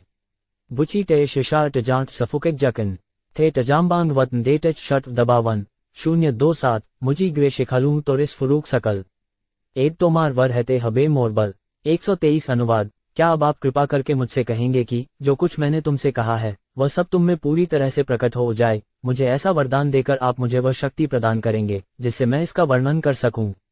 ऊव बशतंडू छाम गिन क्षत्रि कट्य सजन नीला थछे जब रफुकक छाम्भाट वह 5444 तबे महाप्रभु तार शिरे धरी करे वर दिला एड़ सब स्फुरूक तुम्हारे 124 अनुवाद। तब श्री चैतन्य महाप्रभु ने सनातन गोस्वामी के सिर पर अपना हाथ रखा और यह वर दिया, ये सारे उपदेश तुम में प्रकट हो जाएं। करलिन जटच किटत कशियों थक थंग्रोजल मध्वान विदानजी कडिन ना यांग्र थैडुव थईमान 027 सदशिक्षेपे कहिलूं प्रेम प्रयोजन संवाद विस्तारी कहन नाग्राय प्रभुर प्रसाद 125 अनुवाद। इस तरह मैंने जीवन के चरम लक्ष्य भगवत प्रेम के संवाद का संक्षिप्त वर्णन किया है। श्री चैतन्य महाप्रभु की कृपा का वर्णन विस्तार से नहीं किया जा सकता। थैडुच छेष्टेगी बूच टंटे दे झम जेछरेंडेंटियर डींटे कुछ थथ धन 527 प्रभुर उपदेशामृत शुने ग्रेह जन अचिरात मिलिए तारे कृष्ण प्रेम धन 126 अनुवाद। जो कोई भी महाप्रभु द्वारा सनातन गोस्वामी को दिए गए इन उपदेशों को सुनता है वह शीघ्र ही कृष्ण प्रेम का अनुभव करने लगता है। शीकश व्रशुनान शटन यांत जाग कैचना एब्रिडाम्बूट कटच कुरिछशान 021 श्री रूप रघुनाथ पदे ग्राड़ आश चैतन्य चरितामृत कहे कृष्णदास 127 अनुवाद। श्री रूप तथा श्री रघुनाथ के चरण कमलों की वंदना करते हुए और उनकी कृपा की सदैव आकांक्षा करते हुए मैं कृष्णदास उनके चरण चिन्हों पर चलकर श्री चैतन्य चरितामृत का वर्णन कर रहा हूँ। इस प्रकार श्री चैतन्य चरितामृत की मध्य लीला के भगवत्यम शीर्षक 23वें अध्याय का भक्ति वेदांत तात्पर्य पूर्ण हुआ।